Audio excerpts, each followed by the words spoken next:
해가지고 삼성물산하고 합병하는 바람에 삼성물산의 16% 지분을 갖게 됐고, 그래서 삼성물산이 갖고 있는 삼성전자 4% 지분 10조 원어치 권리를 행사하면서 삼성그룹을 완전히 틀어지었습니다. 상속이 완성된 거예요. 수십조 가치가 있는 이 재벌의 총수 지위를 상속했는데 상속세 한 푼도 안 내고 여러분이 대신 5천억 내주셨어요. 이 중에 주식형 펀드 가입한 분들 있죠? 거기에 또 뜯기셨습니다. 주식형 펀드에서 삼성물산 주식 사놨다가 삼성물산 주가를 떨어뜨리는 바람에 손해를 엄청나게 많이 봐버립니다. 손해본 줄도 모르고 있는 거 아닙니까 혹시? 바로 이거죠. 이번 박근혜 최순실 게이트도 사실은 재벌들의 정치 권력이 놀아난 케이스입니다. 이걸 만든 게 바로 박정희죠. 그래서 공인이 과언이 비율을 따질 수는 없지만 이 점에 대해서는 명확한 평가를 할 필요가 있습니다. 야간 얘기를 좀 되돌아가서 지금 여기는 1인당 260만원씩 쓰면서, 물론 이제 시골 지역이니까 조금 기반시설 비용이 더 필요한 건 인정해요. 50만원 뚝 떼도 60만원 더 쓰고 있잖아요. 그런데 왜 160만원 쓰고 있는 데마다 못한 거예요? 왜 여기는 교복도 무상으로 안 해주고 청년배당도 안 하고 산후조리비 지원도 안 해주고 학교에다가 성남시는 200억씩 지원하는데 여기 학교에 시에서 프로그램 지원합니까? 안 하죠. 뭐 시설비 지원하겠지. 시설비 밥값 이런 거 빼고. 밥값 해줘요? 밥도 안 줘. 돈 내고 진짜 성남으로 오세요 그냥. 근데 왜 못하냐 말이죠. 그건 사실은 예산을 딴 데 쓰기 때문이죠. 그리고 이 정부의 예산 집행 방식이 심각한 문제가 있어요. 정부가 지방자치단체들 장악을 하려고 이 교부세를 주면서 코를 다 끼워놨어요. 예산을 아끼면 정부에 반납해야 돼요. 계속 예산을 아끼면 내년부터 지원금을 깎아요. 그러니까 예산을 아낄 수가 없어요. 그러니까 나라를 망치고 있는 거죠. 지방자치단체를 박근혜 정부에서 통제하려고, 통제력을 높이려고 자꾸 돈을 갖다가 정부의 지원금으로 옥죄는 거예요. 그래서 이 지방자치를 망치고 있습니다. 여하튼 여러분들, 제가 여기 너무 많이 흉보면 다음에도 대관 안 해주겠지? 내가 대관 해줬으면 이 얘기 안 하려고 그랬어요. 안 하려고 했는데 어차피 대관도 못 해주고 우리가 한 대 나와가지고 이렇게 쪼그리고 앉았는데 흉도 좀 봐야죠, 그죠? 흉 좀 봤으니까 이해를 하시라고 하시고 박수 한번 주십시오.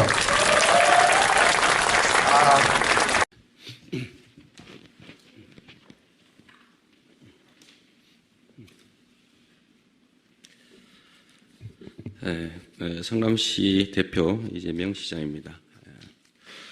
대한민국은 민주공화국을 지향하고 복지국가를 지향합니다.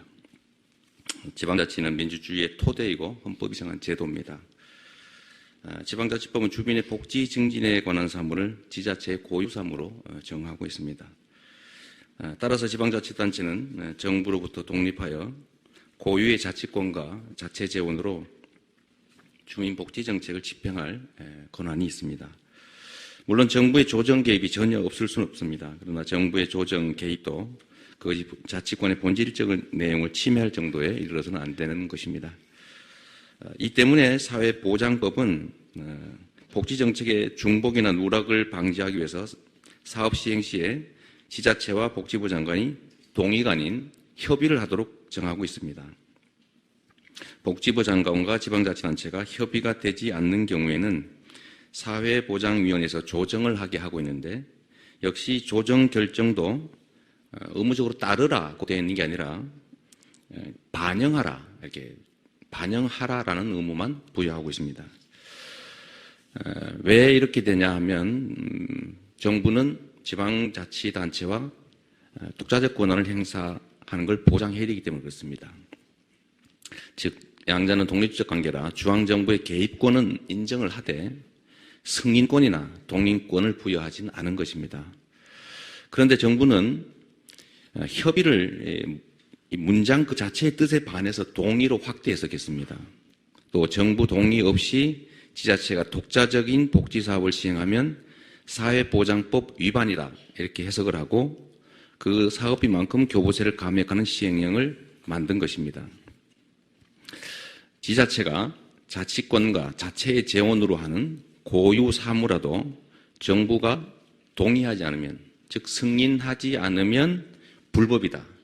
불법이기 때문에 정부가 지급할 교부세를 그 액수만큼 감액한다라고 하고 있는 것은 결국 정부가 동의해야만 지방자치단체는 복지사업을 할 수 있다라는 것과 같습니다. 결국은 지방자치단체를 정부와 독립된 자치단체가 아니라 자치를 하는 단체가 아니라 정부가 원하는 것만 할 수 있는 정부의 산하기관으로 지방자치단체가 폐지되고 정부에서 임명된 관료가 지방자치를 하던 시절로 사실상 되돌아가는 것과 같다는 게 저희 생각입니다. 사회보장기본법에 정한 협의와 조정을 동의로 해석해서 동의를 받지 않은 복지사업은 불법이다라고 단정한 이번 시행령은 위헌이라고 생각됩니다. 지금 현 정부 들어와서 지방자치단체에 대한 압박이 좀 심해지고 있습니다. 몇 가지만 좀 예를 들어보면 우선 첫째로 법적 근거 없이 지자체의 복지정책을 전면 폐지하라고 지시한 바가 있습니다. 또 법적 근거 없이 공사비를 과다하게 지급하도록 강요하는 예규도 만들었습니다. 기초연금 같은 재정 부담을 더 넘기기도 했고 비용 없이 일만 더 넘긴 일도 있습니다. 이 금액이 무려 연간 6조 7천억에 이르고 있습니다. 지방자치단체 재정이 압박받고 있습니다. 이런 점들을 보면 이번 시행령도 지방자치에 대한 제한이다 이렇게 생각이 됩니다. 감사합니다. 예, 수고하셨습니다.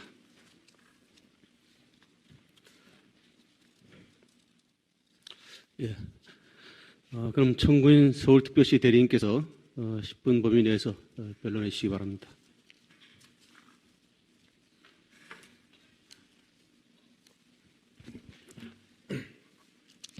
청구인 서울특별시 변론 시작하도록 하겠습니다. 먼저 청구인의 청구 취지를 간단히 말씀드리겠습니다. 피청구인 대통령이 2015년 12월 10일자로 신설 개정 공포한 지방교부세법 시행령 12조 1항 9호 이 조항을 이하 쟁점 규정이라고 말하도록 하겠습니다. 이 쟁점 규정에 따르면 청구인 서울특별시는 헌법상 청구인에게 부여된 지방자치권, 자치재정권에 따라 스스로 사회보장 제도를 신설 시행하려는 모든 경우에 복지부 장관과의 협의나 사회보장위원회의 조정을 거치지 아니하였거나 그 결과에 따르지 않았다는 이유만으로 그에 불응한 만큼의 지방교부세를 감액 반환해야 하는 상황에 처하게 되었습니다. 이와 같은 피청구인의 쟁점 규정 신설 개정 공포행위는 청구인에게 헌법상 부여된 지방자치권, 자치재정권, 지방교부세법에 따른 교부세 수급권을 침해함과 동시에 헌법과 법률에도 위반됨이 명백하기에 청구인은 헌법재판소의 이 사건 권한쟁의 심판을 청구하기에 이르렀습니다. 피청구인은 이 사건 청구가 부적법하다고 주장하는데 그렇지 않습니다. 권한쟁의 심판 청구의 대상이 되는 처분이라는 것은 행정입법을 포함하는 모든 공권력 처분을 의미합니다. 피청구인 대통령이 쟁점 규정을 신설, 개정, 공포한 행위는 행정입법 행위에 해당함이 명백하기 때문에 권한쟁의 심판 청구의 대상이 되는 처분에 해당합니다. 그리고 적법요건 단계에서 요구되는 권한 침해라는 것은 실제 권한 침해 여부가 아니라 침해 가능성을 의미합니다. 그런데 쟁점 규정에 따르면 청구인이 사회보장 제도를 신설할 경우에 복지부 장관과의 협의나 위원회와의 조정을 거치지 아니하였거나 그리고 그 결과에 따르지 않으면 그에 불응한 만큼의 교부세를 감액 반환해야 됩니다. 이는 청구인의 지방자치권, 자치재정권, 지방교부세 수급권을 침해할 가능성이 충분한 것이므로 청구의 적법 요건에는 아무런 문제가 없습니다. 이제 사건 본안에 관해 말씀드리면 쟁점 규정은 헌법과 법률에 위반된다라는 점에서 청구인의 권한을 침해합니다. 첫째로 쟁점 규정은 집행명령으로서의 한계를 일탈하였다는 점에서 헌법과 법률에 위반됩니다.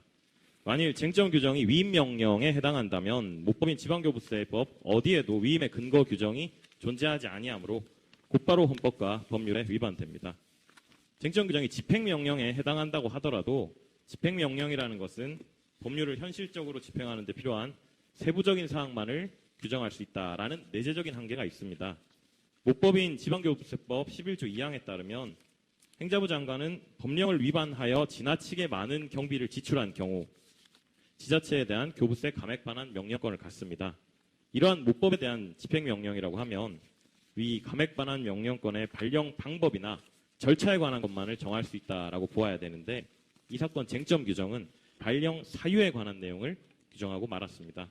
집행명령으로서의 내재적 한계를 일탈하고 만 것입니다. 둘째로 쟁점 규정이 정하는 감액 반환 사유는 법령 위반이 아니고 지나치게 많은 경비를 지출한 경우에도 해당하지 아니합니다. 먼저 복지부 장관과의 협의에 관해서 보면 사회보장기본법에는 협의의 구속력을 인정하는 어떠한 규정도 명문 규정이 없습니다. 협의는 오로지 절차상 필요한 과정에 불과한 것입니다. 그리고 협의가 이루어지지 않은 경우에 따라야 할 협의 결과라는 것이 있을 수도 없고 사회보장기본법 26조 3항에서는 협의가 이루어지지 아니한 경우에 위원회와의 조정을 사회보정위원회와의 조정을 거치게 해두었습니다. 이러한 점들을 고려하면 청구인은 복지부 장관과의 협의 결과 의견이 서로 다를 경우에 청구인이 복지부 장관의 의견에 따라야 할 의무는 전혀 없는 것입니다. 다음으로 사회보장위원회와의 조정에 관해 보면 마찬가지로 사회보장기본법에는 이 조정의 구속력을 인정하는 어떠한 명문 규정도 두고 있지 않습니다. 오히려 사회보장기본법 20조 4항을 보면 지자체장이 위원회의 조정 사항을 반영하여 사회보장 제도를 운영 또는 개선해야 한다라고만 정하고 있습니다. 그렇다면 청구인은 위원회의 조정 결과를 반영하여 참고하기만 하면 되는 것이지 위원회의 조정 결과에 구속되어 따라야 될 의무는 전혀 없는 것입니다. 그런데도 쟁점 규정은 위 협의 조정에 따르지 않은 경우를 법령 위반이라고 전제를 하고 교부세 감액 반환이 가능하도록 정하였는데 이는 모법인 지방교부세법에 명백히 위반되는 것입니다. 그리고 쟁점 규정이 정하고 있는 감액 반환 사유라는 것은 모법의 또 다른 요건인 지나치게 많은 경비를 지출한 경우를 전혀 고려하지 않았습니다. 복지부 장관과의 협의나 위원회와의 조정에 따르지 아니한 경우에 오히려 경비 지출이 감소하는 경우도 있을 수 있습니다. 그런데도 협의 조정에 따르지 아니한 경우 일률적으로 교부세 감액 반환이 가능하도록 한 쟁점 규정은 모법의 요건을 초과하는 내용이어서 위법합니다. 그 외에도 이 사건 본안에 관하여 또 한 가지 말씀드릴 것은 쟁점 규정은 청구인의 지방자치권, 자치재정권, 교부세 수급권을 과도하게 침해하고 있다는 것입니다. 지방자치법 9조 2항 가목, 사회보장기본법의 관련 규정들을 살펴보면 이 사건에서 문제되는 지방자치단체의 사회보장제도 신설이라는 것은 국가사무나 국가로부터 위임받은 기관이임 사무가 아니라 청구인이 스스로 관할구역 내에서 수행하는 자치사무에 해당합니다. 이러한 자치사무는 청구인과 같은 지방자치단체가 헌법으로부터 수권받은 지방자치권의 최소한의 본질적인 사항입니다. 그리고 적어도 자치사무에 관한 한 중앙행정기관과 지방자치단체의 관계는 상명하복의 관계가 아닌 병립적 협력관계에 있습니다. 이러한 중앙정부와 지자체의 관계를 고려해보면 쟁점 규정은 청구인의 지방자치권과 자치재정권, 지방교부세 수급권을 과도하게 침해하는 규정입니다. 구체적으로 말씀드리면 첫째로 앞서 말씀드린 것과 같이 아무런 구속력도 인정되지 않는 복지부 장관과의 협의나 위원회와의 조정 결과를 지자체인 청구인에 대해 강요한다면 사회보장기본법의 취지에 반할 뿐만 아니라 청구인의 지방자치권, 자치재정권, 교부세 수급권이 침해됩니다. 그리고 여기서 조정을 하는 사회보정위원회라는 것은 그 소속이 국무총리 산하입니다. 게다가 그 구성을 보면 국무총리가 위원장, 부위원장은 기재부 장관, 교육부 장관, 복지부 장관이 되고 그 위원들은 중앙행정기관장 또는 대통령이 위촉하는 사람들로 구성이 됩니다. 이는 사실상 중앙행정기관이라고 보아야 됩니다. 쟁점 규정은 결국 중앙행정기관에 의한 조정 결과를 지방자치단체가 수용할 것을 강제하는 규정입니다. 이는 지방자치법이 예정하지 않은 또 다른 중앙행정기관의 지시 감독권을 인정하는 결과가 되어 청구인의 자치권을 침해합니다. 둘째로 지방교부세법 11조 2항이 교부세 감액 반환 명령의 요건으로 정한 법령에 위반하여라는 것의 의미는 어느 법령에도 위반한 경우 전부를 말하는 것이 아니라 과다한 경비 지출을 발생시키는 법령 위반이라는 의미로 제한적으로 해석되어야 됩니다. 지방교부세법은 지방자치단체 운영에 필요한 재원을 교부하고 조정하여 지방행정을 건전하게 발전시키는 데 그 목적이 있는 것이지 재정과 무관하게 지방자치단체의 준법행정을 일반적으로 확보하기 위한 법률이 아니기 때문입니다. 그런데 쟁점 규정은 과다한 경비 지출의 요건과는 무관하게 단순히 협의 조정에 따르지 아니하였다는 이유만으로 청구인에 대한 교부세를 감액 반환하도록 정하고 있는데 이는 청구인의 자치재정권을 침해합니다. 셋째로 중앙정부는 지방자치단체가 국가와 협의를 하지 않을 경우 지방자치법에 의한 직무명령, 감사권의 행사, 감사원법에 의한 직무감찰권의 행사 등으로 이를 충분히 통제할 수 있는 권한이 있습니다. 따라서 국가가 지방교부세까지 감액한다는 것은 중복적이고 불필요한 간섭에 해당합니다. 넷째로 지방교부세법과 사회보장기본법의 연역을 고려해보면 지방교부세법은 사회보장기본법 위반에 대한 통제를 전혀 예정하지 않고 규정이 되었습니다. 지방교부세법에서 법령 위반이라는 사유를 교부세 감액 반환의 요건으로 처음 정한 것은 1988년이었습니다. 그리고 지방자치단체장이 사회보장제도의 신설과 관련해서 중앙행정기관과 협의 조정해야 한다는 취지의 사회보장기본법 조항이 입법된 것은 2012년이었고 시행된 것은 2013년부터였습니다. 그렇다면 지방교부세법의 입법자는 사회보장기본법상의 절차 위반까지 교부세 감액 반환 등으로 통제하려는 의도는 없었다고 보아야 합니다. 마지막으로 우리나라와 같은 지방교부세 제도를 도입한 나라는 일본이 거의 유일하다고 할 것인데 일본의 경우에는 착오나 자료 조작으로 인한 허위 기재만을 지방교부세 감액 또는 환수 사유로 정하고 있고 우리나라와 같이 법령 위반 또는 그로 인한 과다 비용 지출 등을 감액 반환 사유로 정하고 있지는 아니합니다. 이와 같은 일본의 입법 예도 고려해 보면 우리 지방교부세법 11조 2항의 법령 위반이라는 사유는 청구인과 같은 지방자치단체의 자치권을 침해하지 않도록 하는 제한적인 해석이 필요합니다. 결국 쟁점 규정은 자치사무에 관하여 국가와 지방자치단체가 수평적, 협력적, 병립적 관계에 있음을 전제로 하는 우리 헌법과 법률에 반하여 청구인과 같은 지방자치단체의 자치권을 과도하게 침해합니다. 말씀드린 것과 같이 이 사건 쟁점 규정은 헌법과 법률에 위반하고 청구인의 지방자치권, 자치재정권, 교부세 수급권을 과도하게 침해하는 규정입니다. 부디 이러한 쟁점 규정을 신설, 개정, 공포한 피청구인 대통령의 행위가 청구인의 권한을 침해함을 확인해 주시고 이 사건 쟁점 규정이 무효임을 확인해 주시어 피청구인의 반헌법적인 행위를 교정해 주시기 바랍니다. 예, 수고하셨습니다. 예, 피청구인 대리인께서도 10분 범위 내에서 변론해 주시기 바랍니다.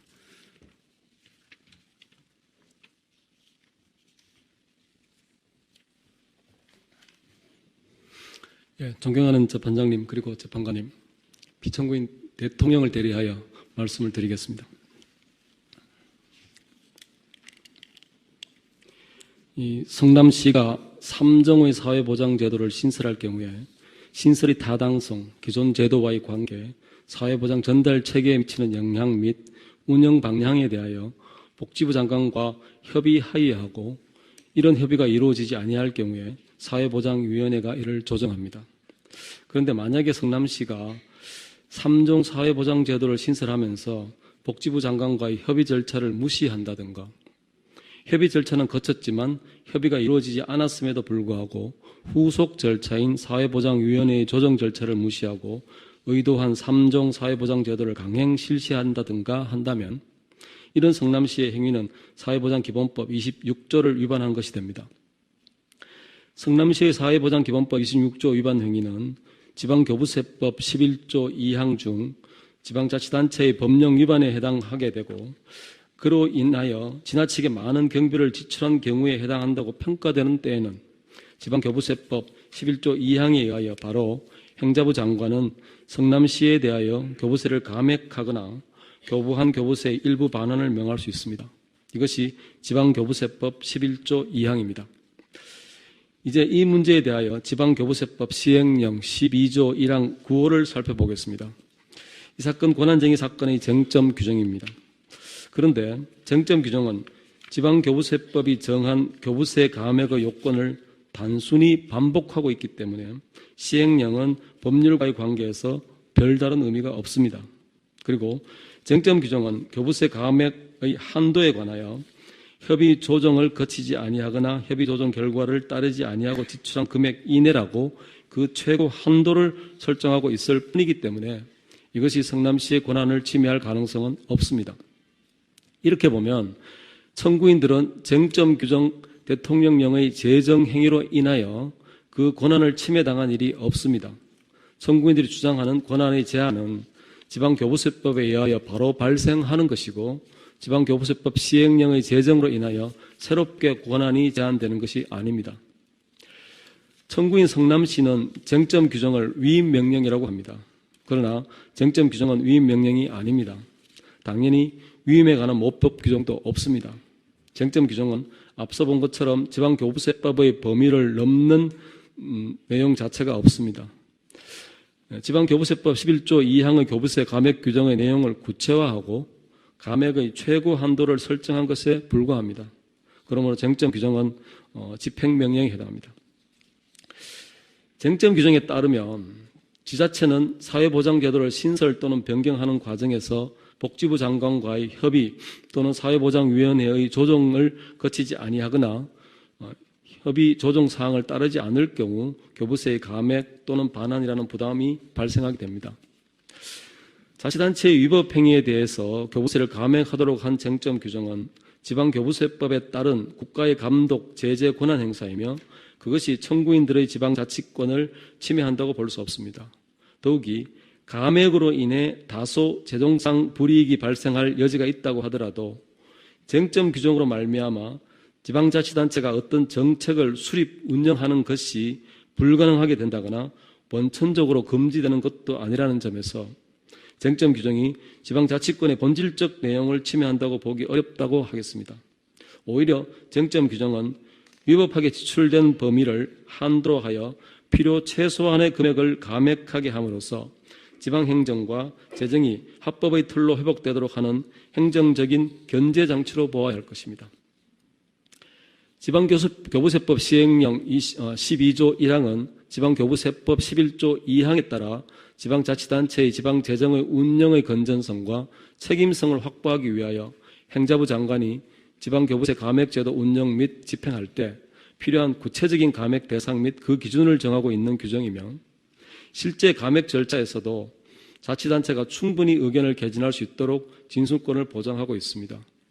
이 쟁점 규정 역시 이러한 지방교부세 감액제도의 일환으로 법령의 범위 내에서 제정된 것일 뿐이며 이로 인해 청구인들의 자치재정권이 훼손된다고 볼 수 없습니다.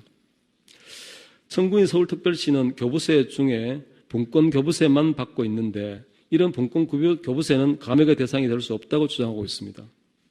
구 분권교부세는 국고보조사업의 일부를 지방자치단체의 소관사무로 이양하는 데 수반하는 그 당시의 국고부담분을 교부세 형태, 즉 자치단체의 일반 재원으로 이전하는 한시적인 제도였습니다.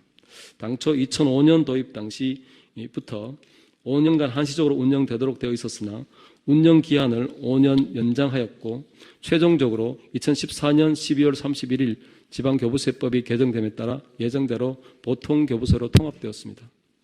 또한 지방교부세법 11조 2항은 지방자치단체에 교부할 교부세를 감액하거나 이미 교부한 교부세의 일부를 반환하도록 명할 수 있다고 규정해서 감액하는 교부세를 특정하지 않고 있습니다. 따라서 분권교부세와 보통교부세는 물론 지방교부세법에 정한 부동산 교부세 등 모든 교부세에 대해 감액이 가능하며 실제 감액이 이루어져 왔습니다. 결국 구분권교부세와 보통교부세는 지방교부세법에 의하여 형성된 제도이며 위법한 지출행위에 대하여 보통교부세 또는 분권교부세를 감액하는 것 역시 지방교부세법에 의해 국가정책적으로 결정되어야 할 사항으로 선구인 서울특별시의 자치재정권을 침해하는 것이 아닙니다.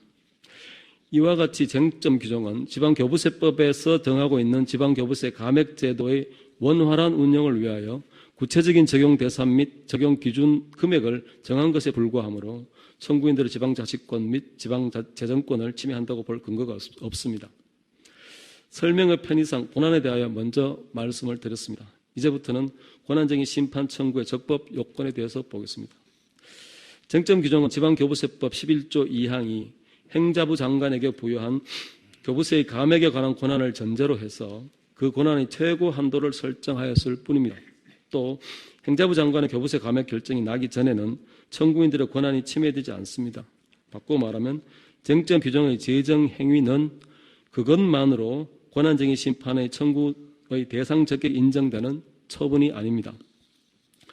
마찬가지 이유로 쟁점 규정의 제정 행위만으로는 아직 청구인들에 대한 권한 침해의 가능성이 없습니다. 가령 청구인 서울특별시의 주장에 의하더라도 서울특별시는 청년활동지원사업은 현재 사회보장기본법에 정한 보건복지부 장관의 협의 및 조정 절차가 진행 중이므로 이렇게 말하고 있습니다. 그렇게 보면은 현재 서울특별시에게 쟁점 규정에 따른 권리 변동 사항은 존재하지 않습니다. 그러므로 이 사건 권한쟁의 심판은 부적법함으로 각하되어야 할 것입니다. 이상에서 살펴본 바와 같이 쟁점 규정의 제정 공포는 첫째, 권한쟁의 심판의 대상이 되는 처분이 아니고 둘째, 청구인들에 대한 권한 침해 가능성조차 없으며, 셋째, 쟁점 규정의 적법성에서도 문제가 없습니다. 그렇다면 쟁점 규정의 재정 공포에 대한 청구인들의 이 사건 권한쟁의 심판은 모두 부적법하여 각하되어야 하고, 그렇지 않더라도 모두 기각되어야 할 것입니다. 감사합니다. 예, 수고하셨습니다. 그러면 우리 재판부에서 양측 대리인들께 몇 가지 질문을 드리도록 하겠습니다.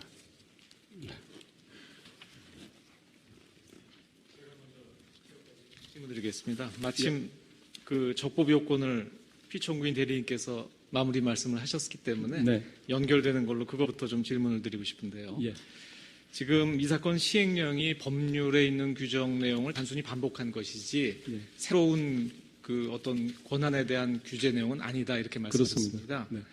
그런데 지금 청구인들 주장에 따르면 법령만 놓고 보면 지금 사회보장기본법상에 있는 협의 절차나 조정 절차를 따르지 않는다라는 것만 가지고 바로 이 법령 위반에 해당돼서 또 그 예산을 과도하게 사용한 것이 되어서 이 지방교부세의 반환 또는 감액 사유가 당연히 되는 것은 아니지 않느냐, 이걸 지금 지적하고 계십니다. 실제로 법률 문헌만 놓고 보면 그건 여러 가지 해석을 거쳐서 이루어져야 될 것으로 보입니다.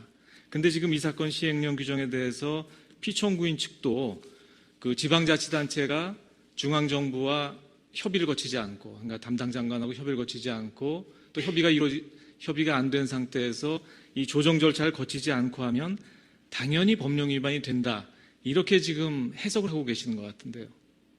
그렇죠? 네, 일단 그렇게 해석하고 있습니다. 예. 그렇다면 당연한 법령 위반이 되고 이 금액이 적지 않은 금액일 경우에는 지방교부세에 대해서 반환 감액 명령이 당연히 내려진다, 이렇게 연결되는 것은 아닙니까?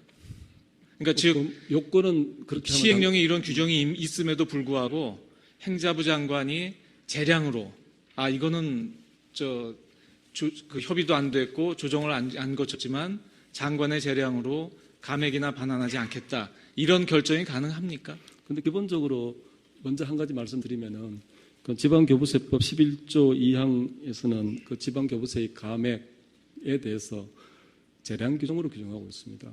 그래서 그것은 그 요건이 성립하느냐 부분 문제는 뭐 재판관님 말씀하신 것처럼 일단 당연히 성립한다고 볼 수 있지만, 그렇게 해서 감액 결정을 하는 그 결정의 단계에서는 재량권을 행사하는 겁니다. 예. 그러면 이 사건의 경우에도 감액이나 반환 명령이 없을 수도 있는 건가요? 그것까지는 아직은 이게 기본적으로 감액 결정할 만한 단계까지 오지 않았기 때문에, 어떻게 보면 사건이 아직 그만큼 성숙되지 않았기 때문에 말씀드리기는 어려운데 가능성은 있다고 생각합니다. 네.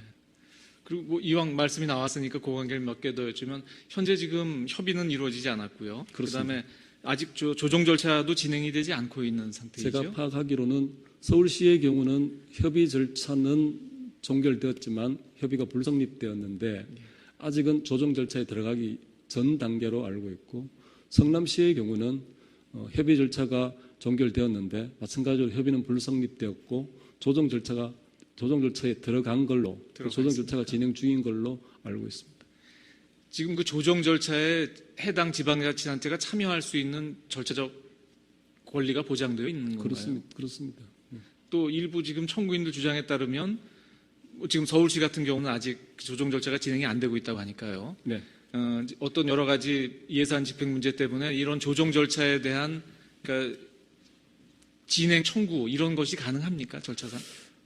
그것이 법상으로 보장된 있는지까지는 그건 아직 제가 확인은 못했습니다. 그런데 그 한 가지 말씀드리고 싶은 것은 이 사회보장기본법 26조에 따른 그 협의 조정 절차는 그러니까 법원 2012년도에 만들어져서 2013년도부터 이제 작동하고 있는데, 사실은 지금까지 보면은 총 여기서 처리가 된 것이 838건 현재인데 그 조정 절차까지 들어간 사례가 지금 이 여기서 성남시가 조정 절차에 들어간 그걸 제외하고는 현실적으로 조정 절차까지 간 사례가 없습니다.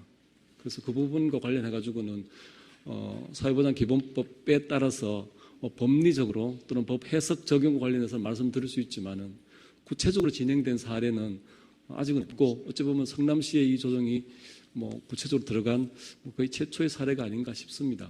예. 그 적법요건 관련해서 마지막으로 요걸 하나 여쭙고 싶습니다.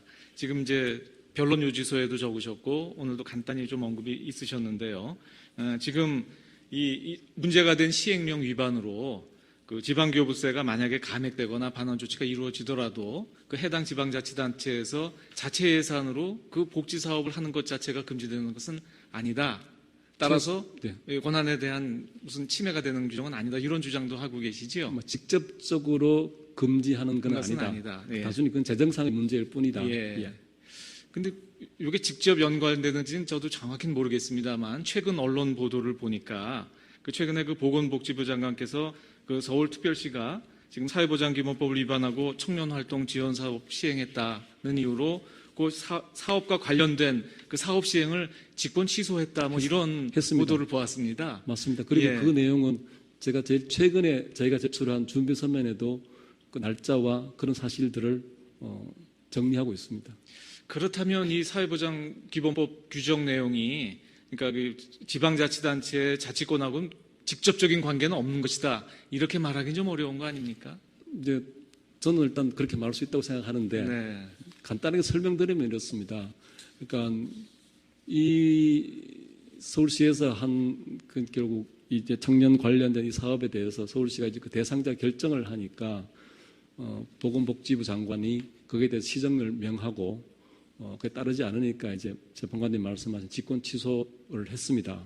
그리고 서울시는 이렇게 한 것은 지방자치법에 근거를 두고 있는 것이고 이것은 그 서울시의 그 이런 이 보건복지 복지 행정과 관련해서 직접적으로 중앙정부가 통제하는 겁니다. 그리고 지방자치법에 따라서 서울시는 그 직권 취소에 대해서 대법원에 직권 취소 소송을 이미 제기해서 소송이 계속 중입니다. 근데 이제 제가 이렇게 말씀드렸던 것은 결국 이 동일한 문제에 대해서 지방자치법은 직접적인 통제 장치를 만들어 두고 있고 이 지방교부세법은 간접적인 통제 장치를 만들어 두고 있다. 그 두 개가 동시에 지금 현재로 봤을 때는 우선 지방자치법상의 직접 통제 장치는 지금 작동하고 있고 지금 이 지방교부세법에 대한 간접 통제 장치는 아직 작동하지 않고 있고 저희는 그런 측면에서 아직 이 사건의 권한쟁의 사건은 적법 요건을 갖추지 못했다고 말씀드리는 건데 이게 성숙되고 나면은 이것도 작동할 가능성은 있습니다. 그런 면에서 차이점을 제가 말씀드렸던 겁니다. 이 적법 요건 관련돼서 청구인 측에 한 가지 여쭙고 싶은데요. 우선 그 성남시 대리인께 여쭙겠습니다.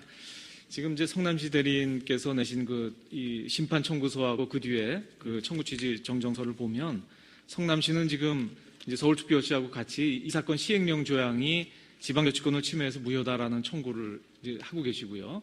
그다음에 이제 예비적으로 관련된 사회보장기본법 20조 사항, 26조 2항 내지 사항 이것에 대한 위헌 확인을 예비적으로 지금 구하고 계십니다. 근데 그 예비적으로 이 관련 법조항의 위헌 주장을 하시는 취지가 지금 우리 재판부에서 청구인들의 주장을 판단하다 보면 역시 서울특별시도 지금 문제가 되는 시행령 조항이 법률에 위반될 뿐만 아니라 이제 헌법에 위반되는 주장을 하고 계셔서 우리 재판부에서 그 부분 판단을 해야 될 텐데요. 그 부분 판단을 해서 만약에 청구인들 주장처럼 헌법이 위반된다고 한다면 지금 성남시의 예비적 주장이 그런 판단을 전제로 그 부수적인 규범 통제로서 위헌 선언을 해달라는 주의를 촉구하는 취지인지 아니면 이 권한쟁의 심판과는 별개의 말하자면 법령에 대한 헌법 소원을 별도로 예비적 청구하시는 건지 어느 쪽인지 조금 불분명한 것 같습니다. 저희는 전자입니다. 어차피 이게 이제 그 법령 위반과에 관해서 이게 그 협의와 조정 관련된 그 사회보장기본법 26조 2항하고 3항의 해석론상 협의가 동의로 해석된다고 하는 전제하에서 지금 이게 그 지방교부 이 쟁점 조항도 지금 규정된 걸로 본다고 하면 그게 그 동의라고 해석된다고 만약 할 경우 그런 해석은 그러니까 한정적으로 위헌이다라는 그 정도의 부수적인 판단을 해주십사 하는 그런 취지입니다.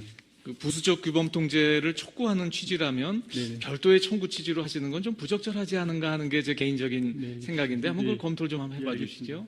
예, 그래서 지금 오늘 피청구인 중에서도 국회 측은 출석을 안 하셨는데 역시 국회 쪽에서도 그런 취지에서 이게 청구 적법성에 조금 의문을 갖고 있는 거 아닌가 그런 의심도 들고요. 한번 뭐 청구 기간 문제도 한번 검토해 보셔서 예, 알겠습니다. 그 부분은 좀 정리해 주시면 어떨까 싶은 예, 예. 생각이 듭니다만 한번 검토를 좀 부탁드리겠습니다. 예. 그다음 본안 관련돼서 청구인들께 좀 여쭙겠는데 이건 뭐 서울시에서 답변하시든 성남시에서 답변하시든 마찬가지일 것 같습니다. 적절하게 답변해 주시면 되겠습니다. 오늘 그 변론 그 끝부분에서 이제 피청구인 대리인이 이제 그 말씀을 하셨습니다. 현재 분권교부세는 이미 폐지가 통합돼서 없어진 것이다 이렇게 말씀을 하고 계신데 그 법령 내용을 보면 물론 분권교부세는 그 보통교부세에 통합이 됐습니다만 지금 서울특별시나 성남시 같은 경우는 그 재정자립도가 높아서 원래 보통 교부세는 지급받지 않고 있었던 것 아닙니까?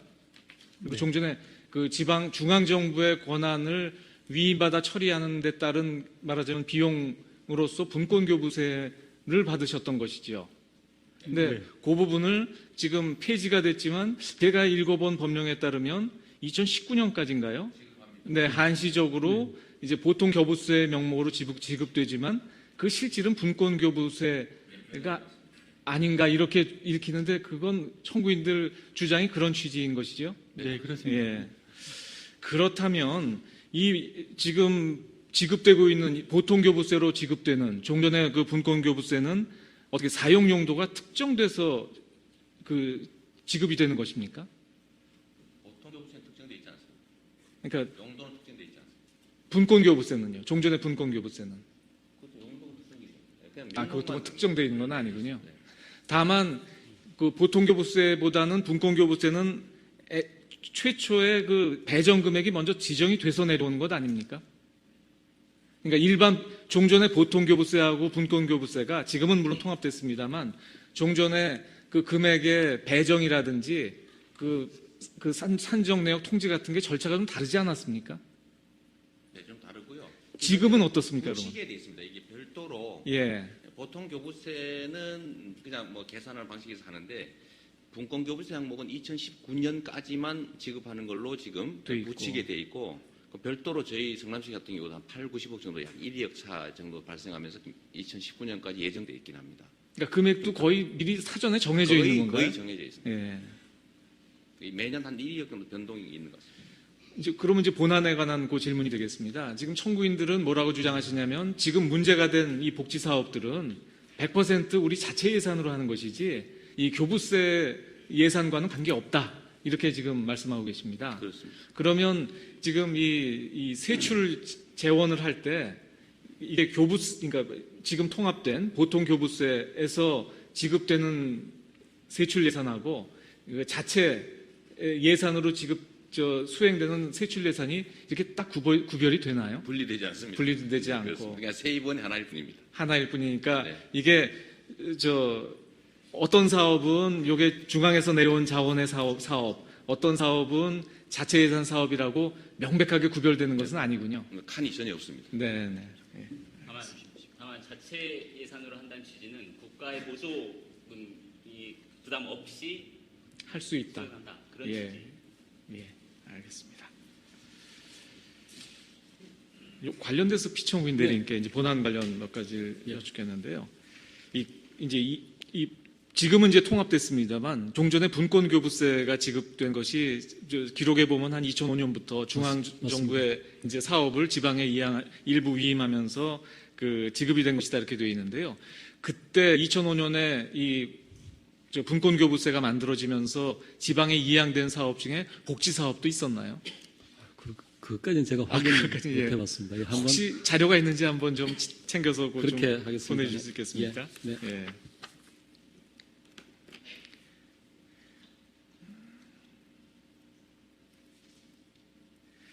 지금 이제 청구인들 주장을 보면 지금 협의와 합의는 분명히 다르다 이렇게 되고 실제로 저희들이 그 심판을 해보거나 아니면 예전에 법원에서 재판을 해볼 때 그와 같은 주장들이 꽤 있었습니다. 그리고 그 법을 개정할 때 그 협의냐 합의냐를 놓고 꽤 국회에서도 논의가 있었던 장면들이 있었는데요.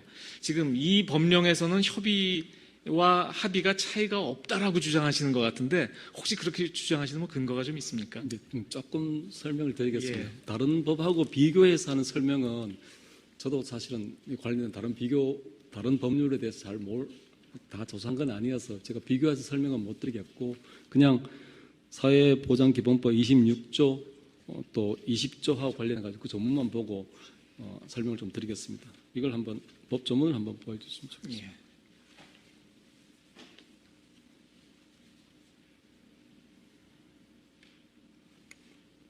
좀 크게 잠깐만요. 어떻게 나와요? 네, 플러스. 네.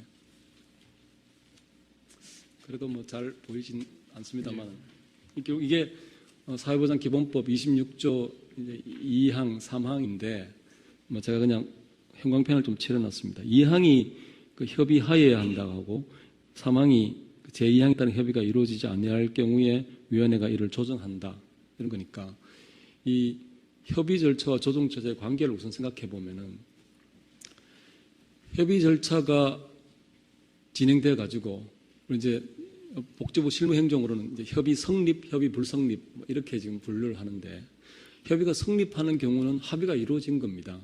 그래서 그 2항을 해석할 때 협의 절차가 종국된 결과로서 의미가 있는 것은 그 협의가 성립한 경우만 의미가 있지 협의가 불성립한 경우는 의미가 없습니다.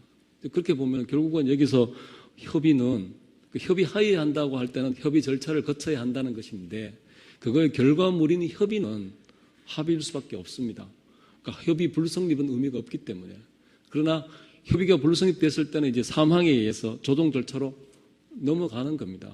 그래서 지금 이 부분과 관련해 가지고 청구인들은 처음 이 신청서 단계에서는 이런 부분에 대해서 쟁점을 크게 부각시키지 않았는데 최근에 준비 서면을 통해서 이제 이런 부분에 대해서 부각시킨 것 같습니다. 저도 그 준비 서면을 최근에 받아서 이런 부분에 대한 아직 대응 준비 서면은 못 내고 있는데 기본적으로 이 부분은 그렇습니다. 제 생각은 그 협의하에 한도 협의는 협의 성립만 의미가 있고 그렇다면 그 협의는 합의일 수밖에 없다 하는 말씀입니다.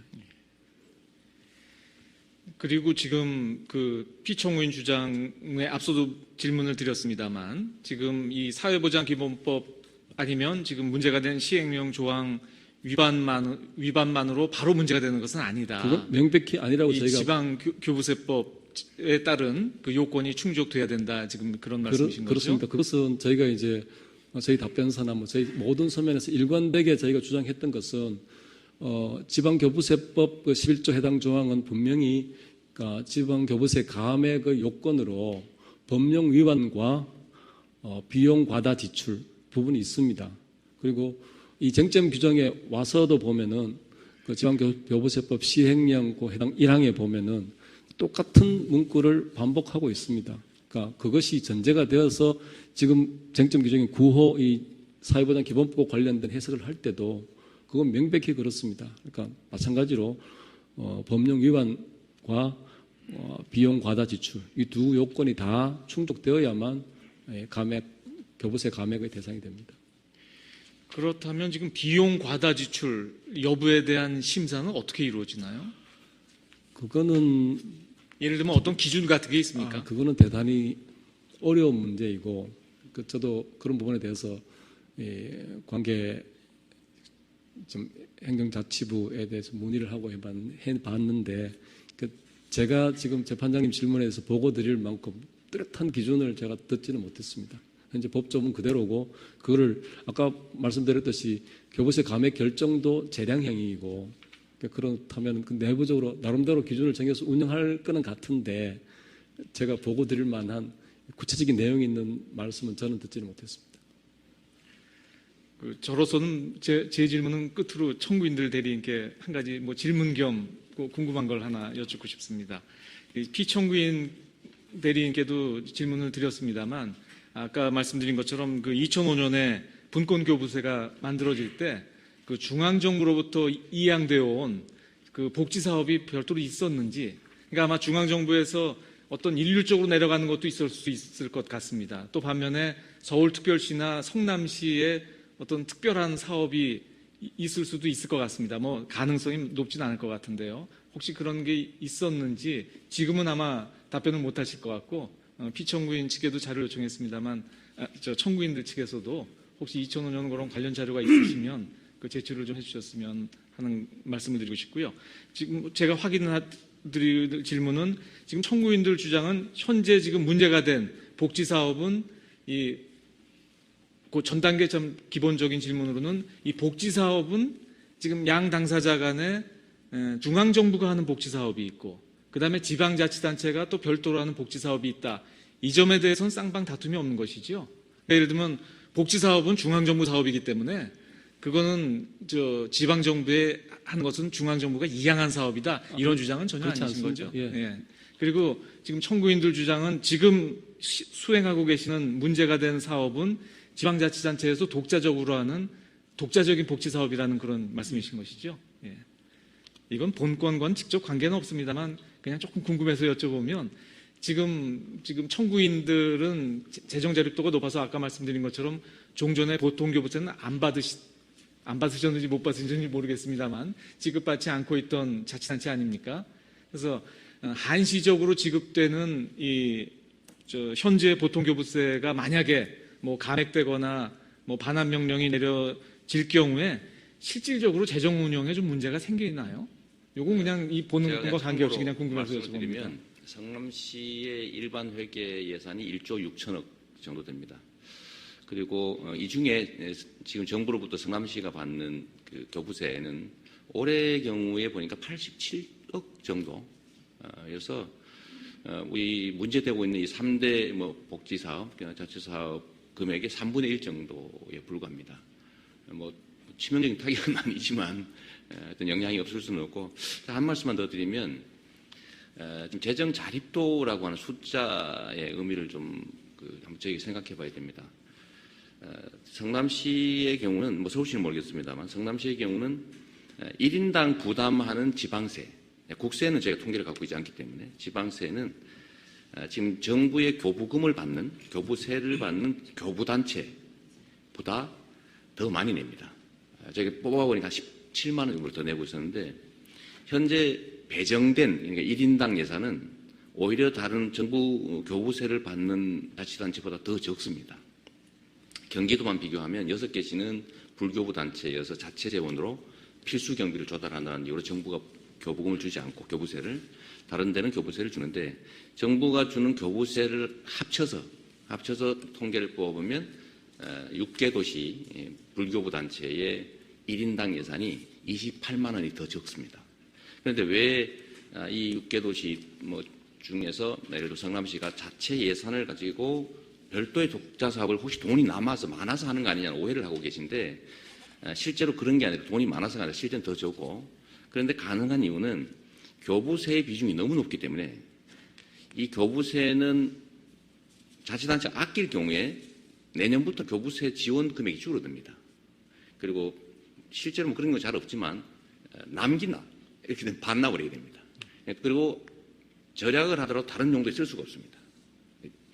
그러나 이 불교부 단체는 다른 용도에 쓸 수가 있죠. 그래서 재정의 자율권은 높고 정부의 통제력은 떨어지지만 재정 이용의 효율성이 올라가기 때문에 다른 사업이 가능한 겁니다.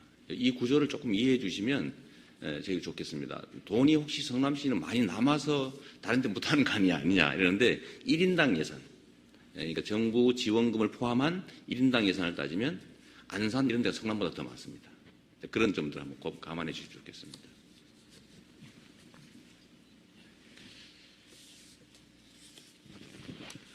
예, 그러면 제가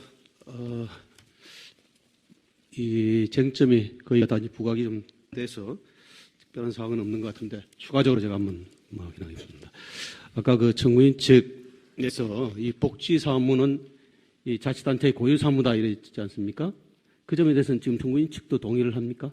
그러니까 모든 복지 사무가 자치단체의 고유 자치 사무는 아니겠지만, 지금 청구인들이 주장하는 이런 종류의 사업은 자치단체의 자치사무, 고유사무로서 복지 사업이라고 생각합니다. 그 점은. 네, 그러면 이제 주민복지를 제대로 이제 이행하기 위해서는 일단 그 지방자치단체의 그 어떤 정책 구상을 존중해야 될 것이고, 그 다음에 이제 다만 이제 이 복지 체계가 좀 이제 효율적으로 또 합리적으로 기능 배분이 되도록 하기 위해서는 이제 이 법에 의해서 어느 정도 이제 협의나 이 사회보장 체계의 어떤 통일성 이런 걸 지켜하기 위한 노력을 해야 되는데, 예. 아까 그 이제 그 협의 부분, 예. 이 협의 부분에 대해서 이게 이제 청구인 측은 이걸 마치 이제 동의로 보고 있는 거 아니냐. 그래서 이거 지방재정권이나 자치권을 침해하는 것이다. 지금 이렇게 지금 주장하고 있잖아요. 예. 근데 조금 전에 이제 우리 그 주심재판관님께서 질문하실 때도 이 협의라는 것은 결국 합의를 해석을 해야 된다. 협의가 성립된 경우, 협의 성립의 경우는 합의다.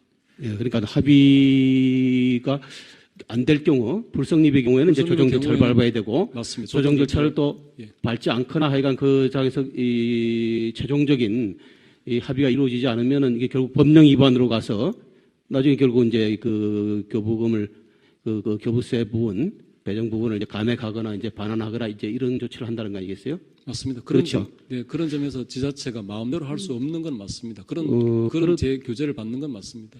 그렇다면은 이 법령상의 협의를 이제 합의로 해석한다면은 결국 이제 동의를 받는 거나 마찬가지고, 그렇다면 청구인 측에 지금 이 자치권 침해나 지방재정권을 침해한다는 것도 이 입론이 충분히 될 수 있는 그런 주장이라고 보이는데 그 점은 어떻게 생각하세요? 잠깐만 제가 조금 설명을 드리고 싶습니다. 이 두 가지 또 이 자료 하나 보여드리겠습니다. 이거 좀 보여주시기 바랍니다.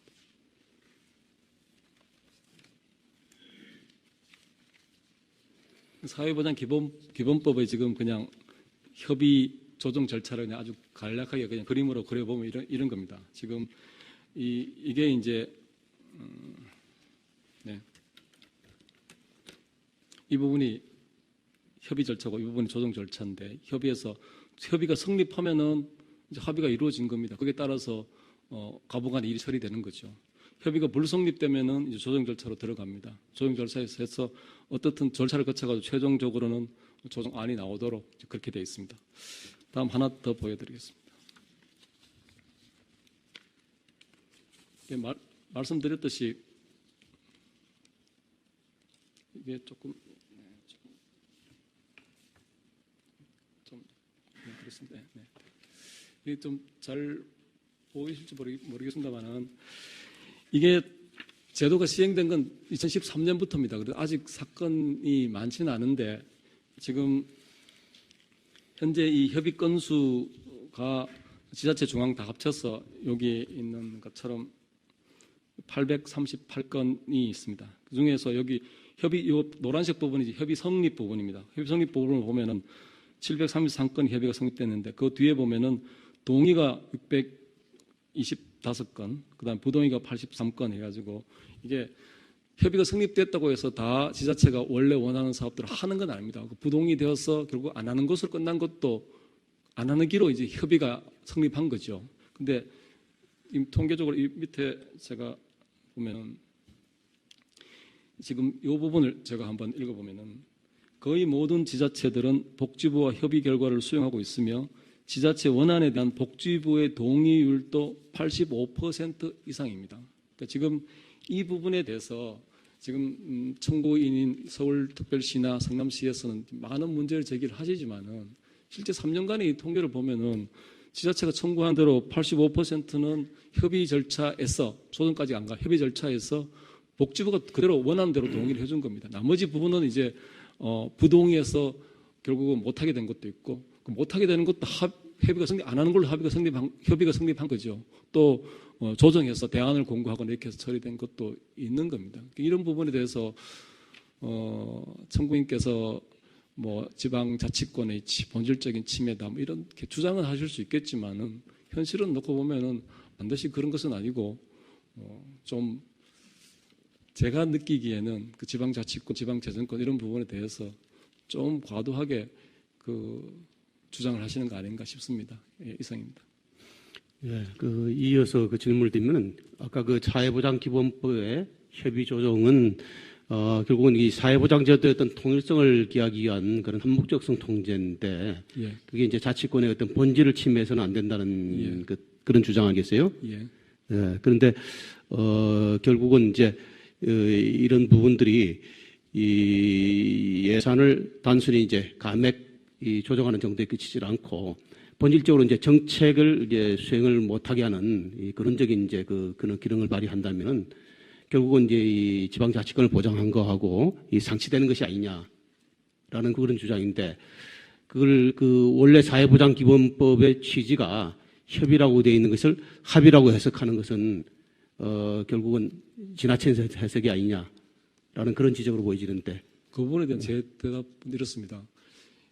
이 사건 현재 지금 서울시와 성남시의 지금 문제 3개, 1개 이 사업만 놓고 보면 아까 절차에 대해서 제가 말씀드렸듯이 모두 협의는 불성립했고 하나는 조정 들어가기 직전 단계이고 다른 한 3건은 조정 절차에 들어가 있습니다. 그러면 저는 생각에는 이 지금 쟁점 규정하고 관련해서 생각해 봤을 때는 이것은 그 쟁점 규정에 협의 조정 조정을 거치지 아니한 경우를 요건하고 있고 또 뒤에 가면은 협의 조정 결과를 따르지 않는 것을 요건하고 있는데 지금 이제 이 사건만 놓고 직접 여기 어디에 해당되느냐고 보면은 그것은 협의 조정 절차를 거치지 않은 겁니다. 그러니까 협의는 불성립했고 그다음 조정을 들어가야 되는 건데 또는 조정 절차가 진행돼야 되는 건데 아직 그 하나는 진행되고 있고 하나는 진행되기 직전인데 지금 청구인들은 그럼에도 불구하고 이걸 무시하고 지금 원하는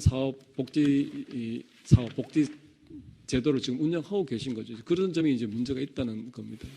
예, 이건 다른 질문인데요. 이 지금 성남시에서는 지금 2015년 3월달에 이 공공산후조리원 제도를 지금 신설해서 그것도 지금 시행하고 있는 것으로 지금 하고 있는 걸로 보여지고, 알고 있습니다. 예. 그다음에 이제 8월달에 교복 지원 제도를 변경을 해서 중학교 신입생에게 무상 교복 그것도 하고 있는 걸로 알고 지원을 있습니다. 하고 있죠. 네.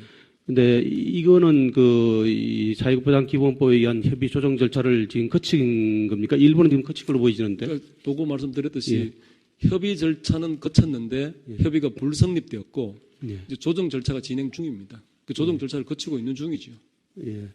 그런데 그러면 결국은 지금 청년배당 제도 이 부분도 지금 마찬가지 그런 상태에 있는데. 성남시 3종 이 보장 사업이 다 그렇습니다. 예. 그런데 왜 이 청년배당 제도에 대해서는 문제를 삼아서 이것을 지난 8월 달에 이 직권 취소를 했고 현재 취소 소송이 지금. 그것은 서울시 사건입니다. 아, 서울시에. 성남시는 아직 3종. 성남시도 지금 이 경기도지사가 지금 무효 확인 소송을 지금 제기한 걸로 되어 있는데. 네, 의결 무효 확인 소송 제기했습니다. 그렇죠. 근데 그것은 조금 다릅니다. 예산 의결 무효 소송이 지금 대법원에 있는데 그것은 경기도지사가 그러니까 성남시를 감독권을 행사하는 과정에서 그 원고가 경기도입니다. 예, 마찬가지 차원에서 이제 같은 차원에서 이제 그는 본질적으로 경기도에서 이제 문제 삼은 문제는 거예요. 똑같은 것이나 소송의 형태는 매우 다릅니다. 원피고가 바뀝니다. 직권 취소로 가면은. 예. 제가 잠깐 보충 설명을 드리면 이해를 돕기 위해서 그러시죠. 경기도가 한 것은 기초단체 감독권 광역단체가 갖고 있으니까 의결 자체에 대한 무효 확인 소송을 했고 그거 말고 또 다른 제도가 있습니다. 제도가 2종류가 있는 거죠.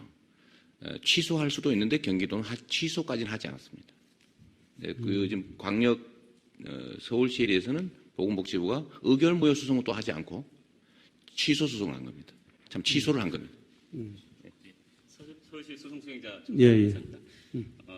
먼저 서울시부터 말씀드리겠습니다. 지금 서울시는 이제 청년활동 지원 사업과 관련하여 작년 이제 2016년 예산으로서 90억 원을 책정해서 서울시의회가 의결하였습니다.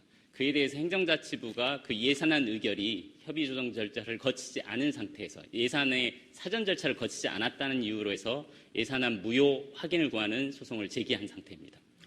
예. 그리고 그 외에 이제 저희가 청년활동 지원 사업과 관련해서는 보건복지부 장관과 협의 절차를 계속 진행해 왔습니다.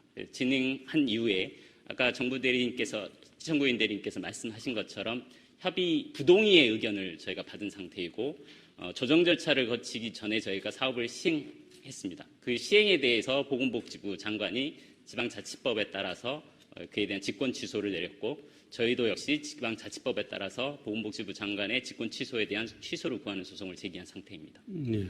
그 서울시에 대한 이제 그 부분에 대해서 직권 취소한 것이 법령 위반을 이유로 한 거죠? 예, 그렇습니다. 예? 조금 더 부연해서 말씀드리면 이제 보건복지부 장관은 협의 절차를 부동의했기 때문에 그 사업을 시행한다는 것이 사회보장 기본법 위반이다라는 입장입니다.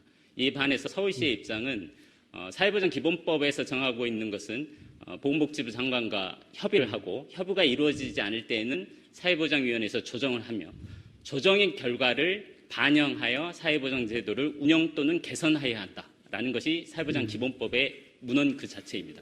따라서 서울시는 그에 따라서 사회보장위원회의 조정을 거쳐서 반영할 것이기 때문에 그에 대한 법령 위반의 문제가 생기지 않는다라는 입장입니다. 네, 알겠습니다.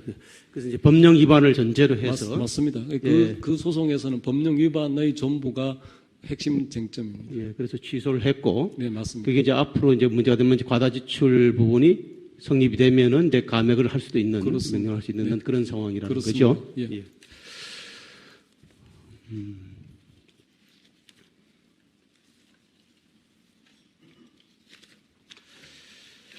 그러면은 우선 청구인 측에 한번 질문을 한번 드려보겠습니다.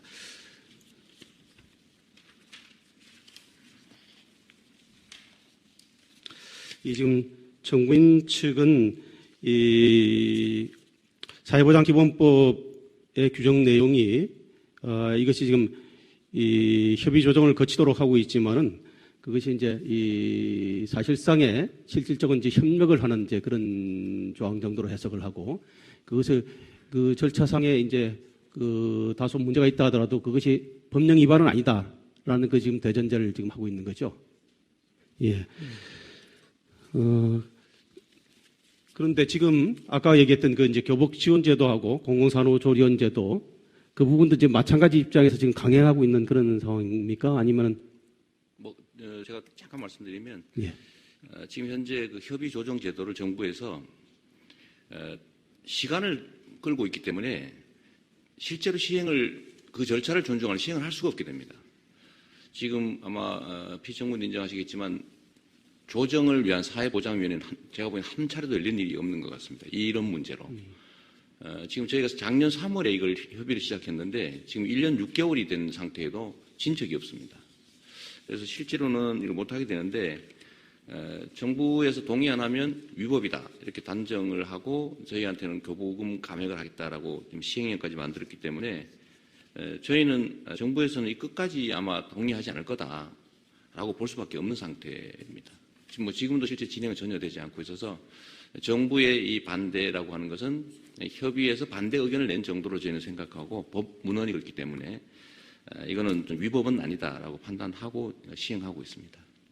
그런데 이제 국가의 입장에서 보면은 그 사회보장기본법의 취지를 보면은 이 지방재정 운영이 합리적으로 돼야 되고 네. 또 그 효율성을 기해야 되고 또 국가 전체 사회보장 체계 그 운영에도 이제 부합해야 되는 것이 당연하고 특히 이제 이 자치단체가 이 선거에 의해서 이제 이 장이 선출이 되기 때문에 어떤 그런 선심성 행정 소위 그다음에 이제 복지 행정이 어떤 그런 소위 포퓰리즘적인 이제 이런 방향으로 나아갈 때 그 제동을 걸 수 있는 거 아니겠어요? 네. 그렇지 않습니까? 그죠?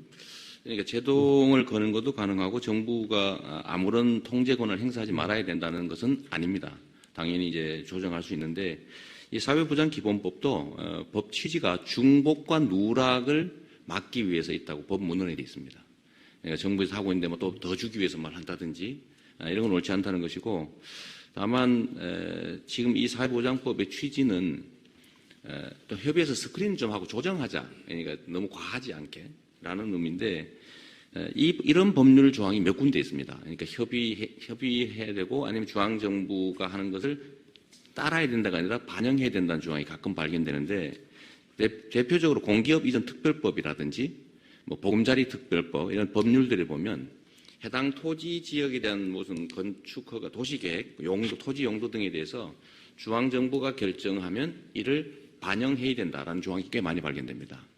그건 왜 그런 조항이 있냐면 중앙정부에서 예를 들면 성남시 안에 도로공사가 이전하는데 그 도로공사의 토지를 빨리 팔기 위해서 주거용으로, 주거 지역으로, 일반 상업 지역으로 해서 팔 경우에 그 정해진 것을 해당 자치단체는 100% 따르라, 따라야 된다가 아니고 반영하여야 한다, 이런 조항들이 들어있는 거죠.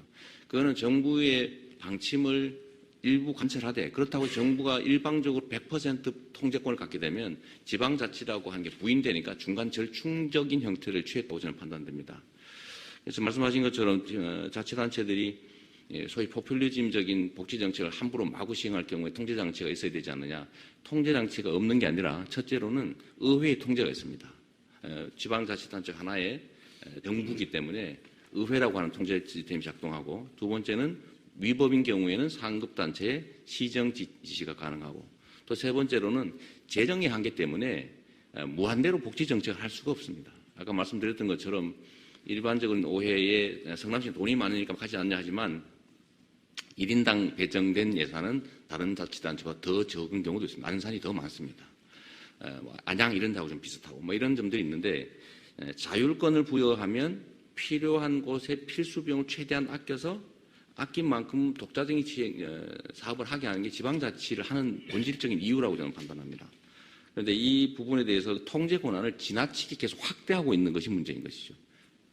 그래서 이 법문헌에 따라야 된다. 그러니까 협의를 하고 승복하는 게 아니라, 예를 들면 이걸 합의로 이행하면 그 다음 절차는 원래 불복 절차가 돼야 막는 거겠죠.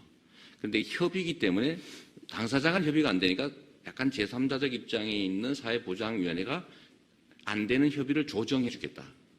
그러나 이것도 여기서 사회보장위원회는 정부기구이니까 정부에서 한 거를 중앙정부가 하는 일방적으로 그 따르게 하면 사실상 지방자치를 본질적으로 부정하게 되기 때문에 반영하여야 한다라는 정도로 사실 조정하고 있는 것이라고 생각됩니다. 예. 그런데 지금 그 취지는 충분히 이해를 하겠는데요. 성남시에서 지금 그 청년배당 제도를 하면서 그 초기에 이제 그런 보도가 있었던 걸로 알고 있는데, 그것이 이제 본래 그 목적과 용도대로 사용이 안 되고, 네. 무슨 이 개인적인 무슨 깡하는 데 썼다. 무슨 그런 보도도 있었고 그런데, 네. 그걸 보면은 결국은 이 복지정책의 이제 취지는 처음에는 이제 그런 청년 일자리 문제를 이제 해결하는 일환으로서 정책을 마련했는데, 시행 과정에서는 여러 가지 문제를 낳는 걸 봐서는 그것이 오히려 이제 이 사회보장 제도 전체의 운영 측면에서는 국가적으로 충분히 이거는 문제가 있고, 오히려 복지 사각지대를 오히려 만들어내는 그런 문제점을 지적하고 있는 것으로 보이지는데, 근데 굳이 왜 조정 절차까지 완료하지 않고 왜 서둘러서 시행하는 이유가 뭡니까? 우선 이 청년배당 관련해서 깡 이런 얘기는 악의적 왜곡입니다. 제가 말씀드리면 청년배당 정책은 청년의 일자리를 만들기 위한 정책이 아니고 청년의 일반적인 복지 증진을 위한 목적 하나하고, 두 번째는 지역경제 활성화라고 하는 다른 목적이 동시에 존재합니다. 저희가 복지 지출을 하게 되면 복지 지출이 당사자가 아무 데서나 다른 걸 마구 쓸 수 있기 때문에 현금을 주면 아무 데 다른 지역 가서 하다못해 그야말로 술먹는데 쓸 수도 있겠지만, 성남시 재래시장과 골목 영세 상인들이 사용할 수 있는, 거기에서만 사용할 수 있는 소위 영내 지역화폐 형태로 지급한 겁니다. 왜냐하면 현금을 주는 것보다는 이 영내 지역화폐 형태로 지급하면 이게 지역경제에 반드시 한번 순환을 하고 지나가는 지역경제 활성화, 재래시장 매출 증대 효과가 있기 때문에, 그래서 저희가 지역화폐 형태로 이미 발행하고 있던 성남 상품권 형태로 주었는데, 그 중에 극히 일부가 어머니한테 바꿀 수도 있는 거지만 좀 그런 시장이 실제로 존재하지도 않고 그런 논란이 되긴 했습니다. 사실은 현금을 주었다고 하면 이런 논란은 없었겠죠. 그러나 지역경제 활성화라는 재래시장과 골목을 살린다는 측면에는 오히려 유용한데, 거기서 생기는 약간의 단점이라고 한번 이해해 주시면 좋겠습니다. 그리고 하지 않는 새로운 정책을, 정부가 원치 않는 새로운 정책을 하는 것 자체는 통제되지 않느냐라는 말씀에 일면 저희는 동의합니다만, 유럽이나 이 선진 국가들의 경우에는 사실은 복지 정책은 다 각 자치단체들이 쭉 진행을 한 다음에 실험적으로 잘 된 것들을 중앙정부의 전국적 정책으로 채택하는 경로를 밟고 있습니다.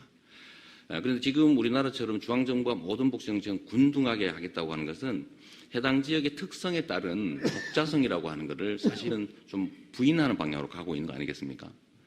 그러니까 지방자치를 하는 이유는 그 지역에 맞는 좀 독자적인 정책들을 다른 지역과 다르게 좀 한번 해봐라. 그렇다고 해서 돈을 찍어내서 하는 건 아니고 이미 정부에서 정한 조세 법률주의에서 정부가 이미 확정되어 있는 예산 범위 내에서 어떤 게 가장 주민들의 복지 증진에 도움이 되느냐. 그렇다고 빚을 내는 것도 아니고 뭐 지방채 발행하는 것도 아니니까요. 그러니까 그런 건 딱 통제되고 있습니다. 중앙정부에서 지방채 발행 한도라든지 뭐 세금은 다 통제하지 않습니까? 이 범위 안에서 어떻게 하면 주민들이 가장 바라는 주민들 지역에 유효한 정책을 만들 것이냐는 것은 해당 지방자치단체 주민과 자치 좀 바뀌어두자라는 게 지방자치제도의 취지라고 생각됩니다. 물론 중앙정부 입장에서는 하지 않는 정책을 왜 이 지역에서만 하느냐라고 할 수 있겠지만 그것이 바로 지방자치단체들의 개성과 특성을 발휘하게 되는 계기가 아니냐. 뭐 이런 정책이 예를 들어 주민들 입장에서 이런 거 하지 말자라고 하면 다음 선거나 다른 뭐 담당자에 의해서 바뀌어질 수 있겠죠. 그런 선택 권한을 해당 지역에 주는 게 맞다고 보는 거죠. 중앙 집권적이 아니라 분권적으로 가는 게 세계적 또는 시대적 추세라고 보기 때문에 이런 거를 좀 이색적 정책이니까 정부가 막는 게 바람직하다라기보다는 새로운 정책이구나. 정부에서 한번 시간을 두고 검증 한번 해보자라고 하는 게 더 바람직하지 않냐라는 게 제 생각입니다. 예, 그 말씀은 뭐 원론적으로 뭐 복지 정책을 수행함에 있어서 꼭 기존의 제도만 시행을 해야 되는 것이 아니고 또 창의적인 그런 발상을 통해서 오히려 이제 그 복지가 제대로 되고 실질적인 그 혜택이 갈 수 있도록 하는 것도 바람직하다고 보입니다. 그런데 조금 전에 얘기했던 그런 이제 소위 카드깡 형식. 이게 원래 지급을 이게 카드 같은 걸로 했어요? 아닙니다. 이미 성남시는 약 200억 가량의 상품권이라고 지역 재래시장에서만 쓸 수 있는 골목에서만 쓸 수 있는 상품권을 이미 발행하고 있습니다. 그런데 그건 사용할 수 있는 영업소들을 제한하고 있죠. 그리고 성남시에서 이미 이거를 주민들이 사서 사용하면 시 예산에서 6%, 명절의 경우는 10%를 지원하고 있었습니다. 제가 취임하기 전에부터.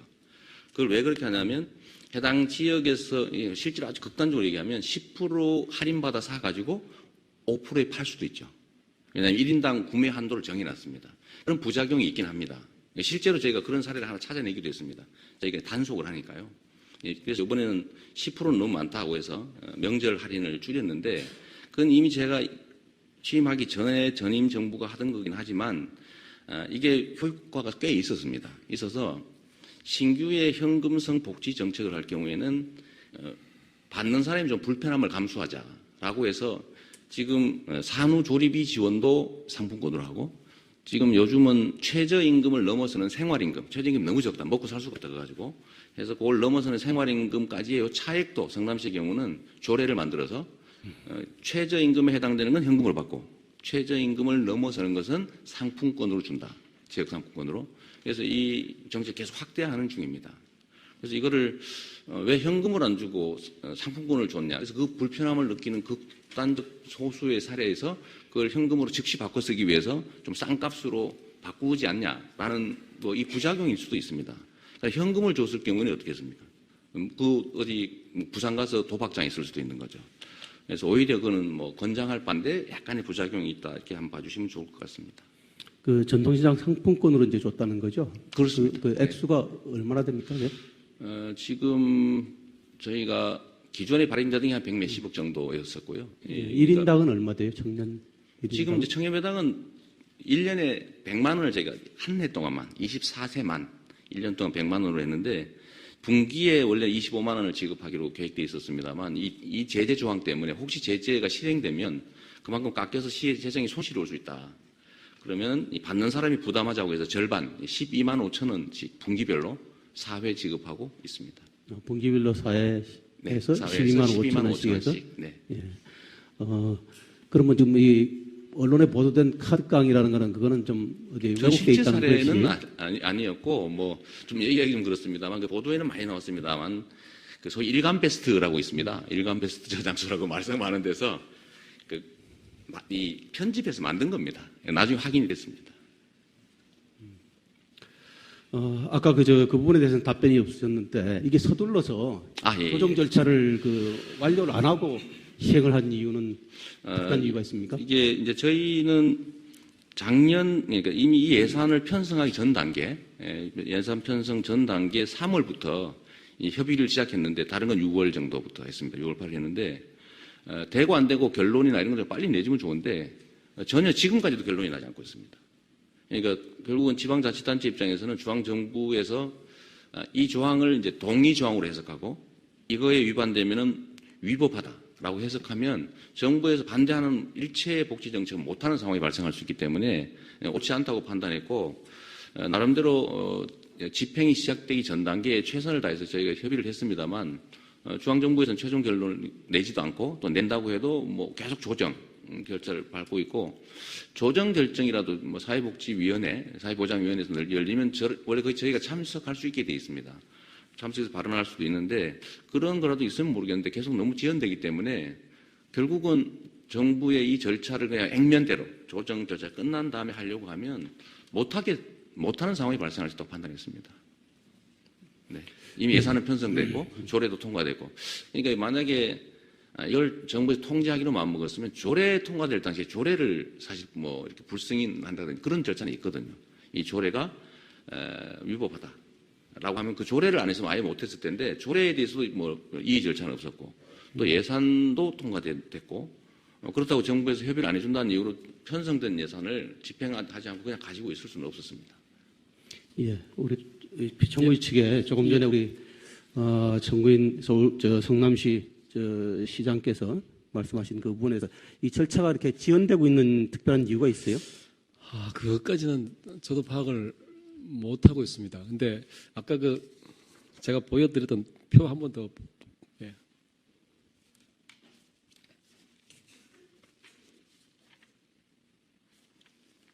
예, 이게 지금 지금까지 이 협의 조정 절차에 대한 전체를 지금 통계를 낸 겁니다. 아까 말씀드렸듯이 총 협의에 들어간 건수가 838건인데 동의든 부동의든 어떤 식으로든 지금 대부분은 협의 결과가 협의가 성립을 했고 지금 이것이 협의가 미성립해서 조정에 들어간 것은 지금 통계에서 보시는 것처럼 이 3건, 1건 합쳐 4건. 결국 지금 여기서 성남시에서 하시는 3건, 서울시에서 하시는 1건. 이게 지금 조정에 들어가 있는 겁니다. 그래서 이 3년 정도 이 협의 조정 절차를 진행하면서 이제 처음 들어간 것이고 그래서 그런지 저도 이 사건을 이제 담당하면서 이렇게 봤을 때 좀 빨리 더 진행되지 않나 싶은 그런 생각은 들긴 합니다만은 아주 구체적으로 이 전액 축도와 관련해가지고 제가 아주 구체적인 정보를 가지고 있는 건 없습니다.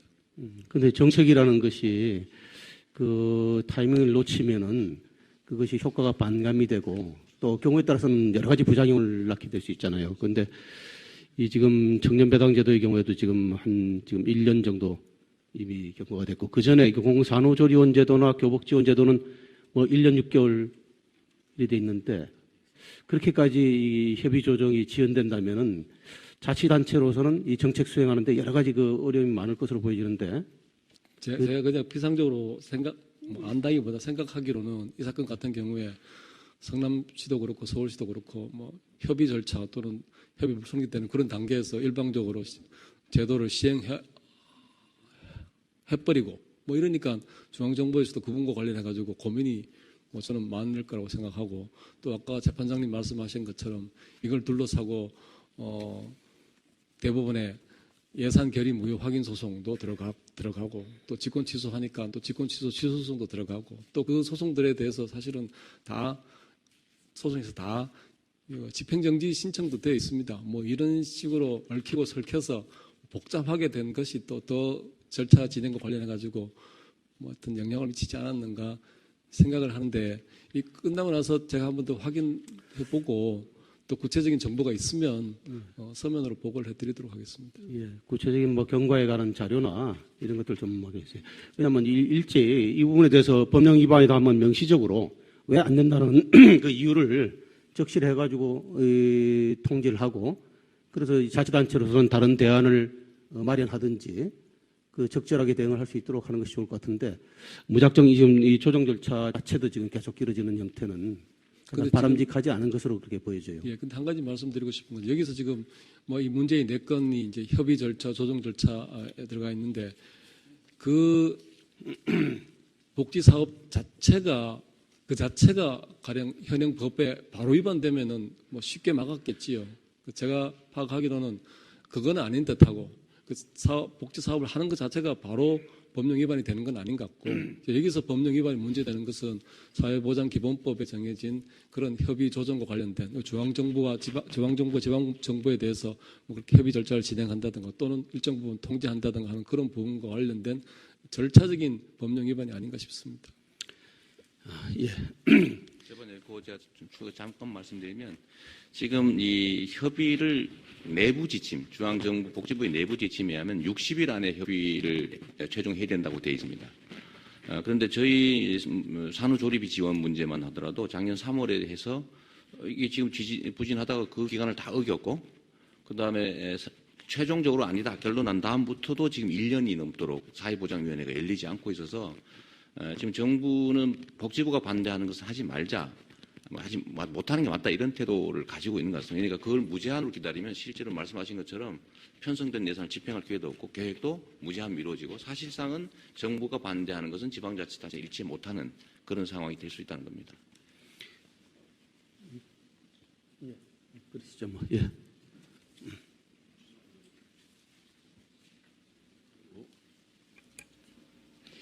우리 현행 헌법상 그 지방자치단체의 그 자치권이 확대돼야 되는 것이 바람직하다고 그런 생각을 가지고 있습니다. 그런데 그 잘 아시다시피 우리나라 지방자치단체 상호 간에 있어서는 그 지방 재정에 굉장히 차이가 많이 있지 않습니까? 그런데 어떤 좀 그 청구인측과 같이 서울시라든지 성남시 같이 지방 재정 자립도가 높은 곳에서는 이런 어떤 독창적인 복지제도를 시행을 하는데 그렇지 못한 그 자치단체에서는 이런 것을 시행하지 못하고 그런 속에서 나오는 그 사회 통합 문제라든지 또는 국가 전체적인 측면에서 볼 때에는 여러 가지 불균형의 문제가 생기지 않습니까? 또 그렇게 되다 보면은 경우에 따라서는 시골에 있는 분들이 서울로 온다든지 또는 성남시로 몰려가면 또 다른 문제가 발생할 수도 있고 그런 거를 조정하는 차원에서도 그 현행 우리 사회보장기본법이라든지 또는 그 이번에 지금 쟁점 시행령 조항 같은 경우 그런 거를 통해서 어떠한 중앙정부 차원에서의 조정이나 또는 협의 절차가 필요한 것이 아닌가 하는 그런 생각을 가져보게 되거든요. 네. 그 점에 대해서는 어떻게 생각을 하십니까? 말씀이 맞습니다. 협의 조정과 약간의 개입은 당연히 필요합니다. 이게 뭐 독립국가도 아니고 정부라고 하는 큰 틀 안에 있는 하나의 이제 기구이니까요. 그 말씀은 맞는데 그 정도가 어느 정도라 해야 되느냐. 이게 지방자치 제도를 과거와 같이 중앙정부가 정하는 것만 하고 또 중앙정부가 정하지 않는 것은 웬만하면 하지 않고 그냥 일괄적으로 전국이 거의 비슷한 정책을 하는 상태로 만들 것이냐 아니면 독자적으로 권한을 좀 가지고 하되 특별히 문제가 없으면 그 해당 지역 주민들의 자치 의견에 맞출 것이냐 자치적인 의사에 따라서 의회도 만들어지고 집행부도 있고 나름의 중앙정부와 뭐 각종 감시 기능이 있지 않습니까? 그래서 이 정도에 관한 문제라고 보는 것이죠. 저는 협의와 조정 절차가 옳지 않다는 게 아닙니다. 협의와 조정 절차가 남용되면 안 된다. 그런데 지금 법제처가 작년에 일단 유권 해석을 이렇게 했습니다. 이 협의는 동의를 의미한다라고 유권 해석을 했습니다. 물론 그게 뭐 사회적으로 영향을 미치는 건 아니고 각 행정부 아닐 테고 이 유권 해석이 기초해서 즉 사회보장법의 협의 조정을 거치지 않은 것은 동의를 받지 않은 것이기 때문에 위법하다라고 해서 이게 위법한 걸 전제로 지방교부세법 시행령을 만든 것입니다. 뭐 다 아시겠지만 그런데 그게 협의와 조정을 거치지 않은 것은 동의 조항을 위반한 것이고 위법하다라고 해서 정부가 동의하지 않는 것은 다 못하게 불법으로 단정하고 단정 정도가 아니라 거기에 대해서 구체적 제재 방안까지 만든 것은 이건 지방자치제도에 대한 본질적 침해다라고 저는 생각하는 것입니다. 재정 격차 말씀하시는데요. 아까도 잠깐 말씀드렸습니다. 이런 오해가 있는데 1인당 최종 집행되는 예산은 해당 지역의 주민들이 내는 세금이 얼마만큼 되느냐가 이제 재정 자립도 아니겠습니까? 예를 들면 성남시도 이제 뭐 57% 이렇게 되는데 전국적으로 지방자치단체 내에 주민들이 내서 조달하는 비용이 전체 예산에서 차지하는 비중을 재정 자립도라고 하는데 이 재정 자립도 높은 데와 낮은 데가 이렇게 차이가 있습니다. 그러면 실제로 사용되는 1인당 예산이 그러면 이렇게 되느냐? 아닙니다. 정부에서 교부세, 내국세 무려 19.24%라고는 엄청난 수십조 원의 돈을 이 부족한 만큼을 이렇게 채워주고 있습니다. 최종적으로 집행되는 예산은 다 똑같습니다. 그래서 교부세로 이걸 맞추는 거죠. 다만 재원의 성격이 이만큼 중에서 성남시는 57%가 자기들이 거둔 예산이고 나머지 43%가 정부에서 넘어오는 무슨 뭐 이전 비용, 복지 비용 지출 이런 겁니다. 예를 들면 저기 아래 강릉, 참 강진 뭐 이런 데는 자기들이 내는 재원은 10몇 프로 이렇게 불과합니다. 그렇다고 이것만 쓰고 있느냐? 아니고 전체적인 지출 예산의 87%를 정부의 교부세로 떼오고 있는 거죠. 이 집행되는 금액이 다른 게 아니라 많이 내고 부자기 때문에 예산을 많이 쓰고 있는 게 아니고 재원의 성격이 자주적인 거죠. 스스로 내고 있는 것이다. 그러니까 다 비슷합니다. 1인당 예산 이렇게 하면 실제로는 성남시나 수원, 용인 같은 데는 1인당 예산이 더 적습니다. 다른 데는 더 많습니다. 그런데 똑같다고 보더라도 다만 그 안에 있는 재원의 성격이 다릅니다. 자체 비용으로 하고 있느냐, 정부에서 지원을 받지 않느냐. 다른 데는 정부에서 필수 비용을 지원받습니다. 전국에 지방자치단체가 243개가 있는데 지금 현재 236개가 정부의 교부세 지원이 없으면 필수 경비를 조달하지 못하는 그야말로 속된 말로 하면 부도날 수밖에 없는 상황입니다. 그러니까 이 정부의 보조금을 성남시는 뭐 예를 들면 기초연금 등등으로 요만큼 받고 있는데 다른 데는 많이 받고 있는 거죠. 그러면 쓰는 액수는 국가의 입장에서 볼 때 똑같습니다. 다만 아까 말씀드린 것은 정부의 지원 금액이 많은 쪽은 비용을 많이 아꼈네. 그러면 비용이 더 필요 없구나. 그래서 감액을 당하는 상황이 발생하죠. 지금 당장 안산이 내년에 200 몇십을 감액당합니다. 교부세액을. 왜냐하면 지금 새로 신임 시장께서 열심히 예산을 집행을 아꼈습니다. 그랬더니 필수 비용이 줄어든 거예요. 그러다 보니까 정부에서 교부세 지원하던 금액이 내년에 200 몇십을 깎겠다고 통보를 받았다고 합니다. 그런데 지금 현재 1인당 예산은 더 많습니다. 성남보다. 그러니까 이게 돈이 남아서 남용을 한다고 보는 것은 실제로는 사실이 아니죠. 그러니까 자체 고유 재정이 많으냐, 정부의 통제를 받지 않은 자체 예산이 차지하는 포션이 문제인 것이지 집행되는 금액은 똑같습니다. 예를 들면 전남 강진의 1인당 예산은 성남시보다 훨씬 많은 정도로 엄청나게 많습니다. 같은 도시구역을 따지더라도 이 수도권의 불교부 단체, 자체 재원이 많아서 필수 경비를 조달한다는 이유로 교부세의 내국세 지원을 받지 않는 자치단체들은 1인당 예산이 훨씬 적습니다. 그래서 이런 점들을 좀 감안해 주시면 좋겠습니다. 이걸 소위 학계에서 교부세의 역설이라고 합니다. 뭐 너무 잘 아시겠지만 정부에서 교부세라고 하는 의존 재원, 꼬리가 달린 정부 지원금을 아까 말씀드린 재량이 아주 광범위하게 보장되는 교부세를 나눠주다 보니까 해당 자치단체들은 교부세를 많이 받기 위해서 많이 씁니다. 그런데 만약에 아낀다 이러면 아낀 만큼 덜 지원합니다. 그래서 교부단체들은 예산을 절감할 이유가 없습니다. 절감하는 만큼 정부 지원이 줄어듭니다. 그런데 불교부 단체들은 예산을 아끼면 이미 1인당 예산은 똑같거나 더 적은데 이 안에서 무슨 수를 써서라도 정말로 애써서 도로 포장 안 하고 막 떼우는 방식으로 정말 온갖 방법을 다 동원해서 예산을 아끼면 그 액수만큼 딴 사업을 할 수가 있는 거죠. 그래서 낭비 요소가 없습니다. 뭐 좀 이상합니다만 성남시는 도로 포장을 일률적으로 하지 않습니다. 몇 년 동안. 왜냐하면 그 비용이 엄청나게 많이 들거든요. 가로등 교체 이런 것도 비용을 줄입니다. 그래서 줄인 만큼 딴 용도로 쓸 수 있기 때문에 돈이 많은 것처럼 보입니다. 그래서 집행되는 예산은 혹시 우리 조사관들 있으실 테니까 각 해당 자치단체 1인당 예산이 얼마인지를 한번 봐주시면 오히려 적다는 거.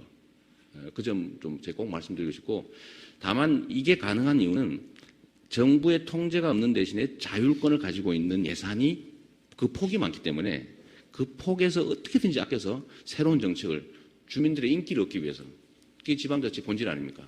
정치가들이 해당 지역 주민들을 위해서 어떻게든 잘해서 칭찬받기 위해서 총력을 다한 결과 조금씩 뭐 몇 억이라도 아끼면 치과 진료하고 뭐 몇십억 아끼면 교복 지원하고 몇십억 아끼면 노인 일자리도 만들고 뭘 또 아끼면 교육 지원도 하고 이렇게 하고 있는 것입니다.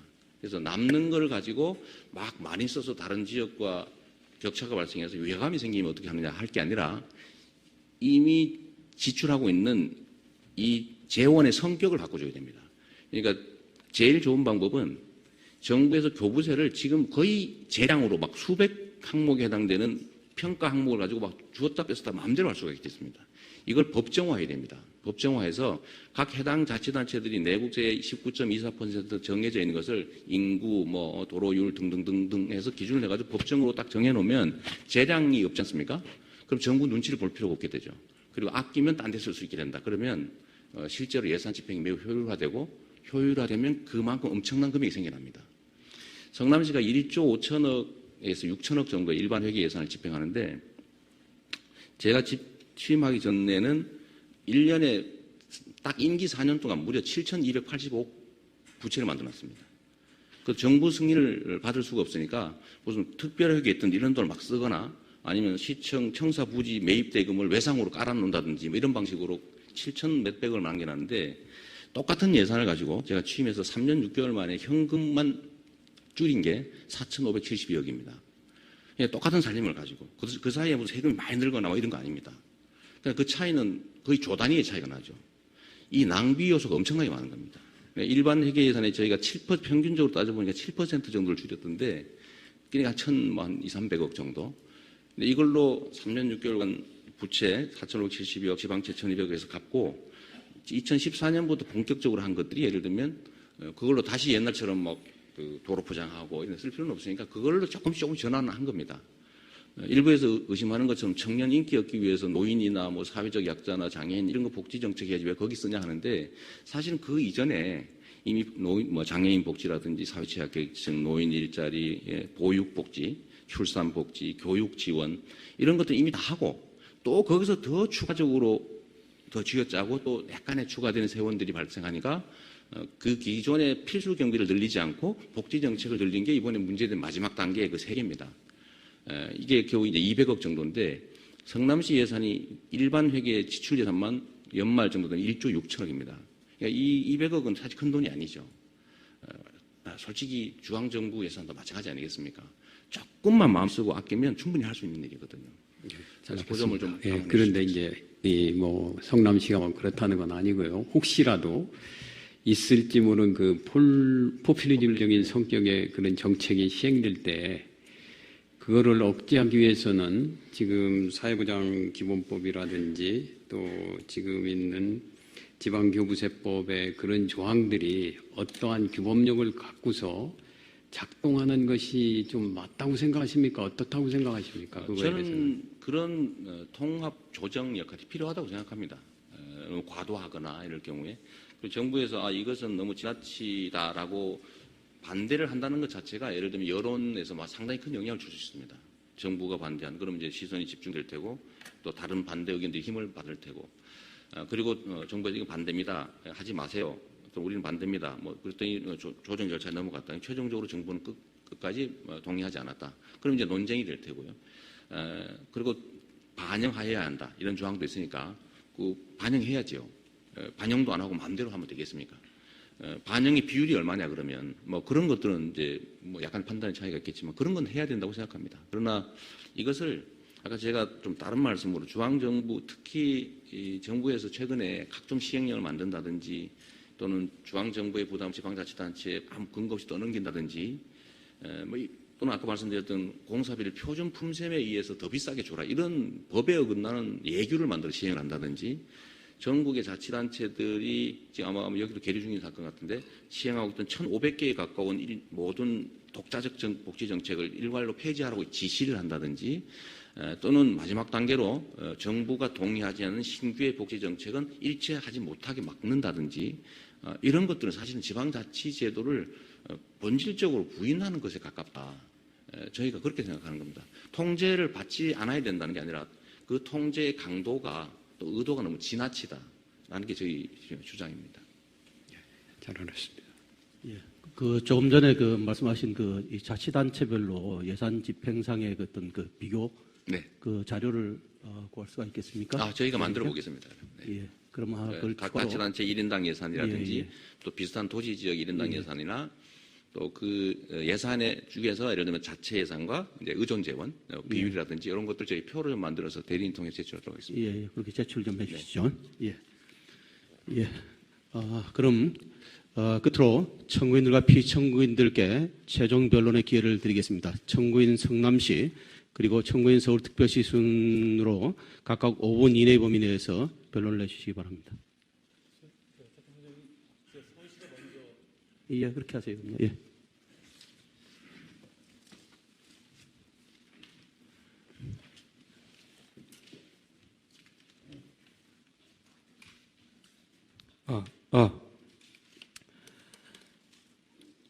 청구인 서울특별시 대리인이 최종 변론을 하겠습니다. 존경하는 헌법재판소 소장님 그리고 헌법재판관님들 여러분, 이 사건은 지방자치단체가 중앙정부의 간섭으로부터 얼마나 자유롭게 사회보장제도를 운영할 수 있는가를 묻고 있습니다.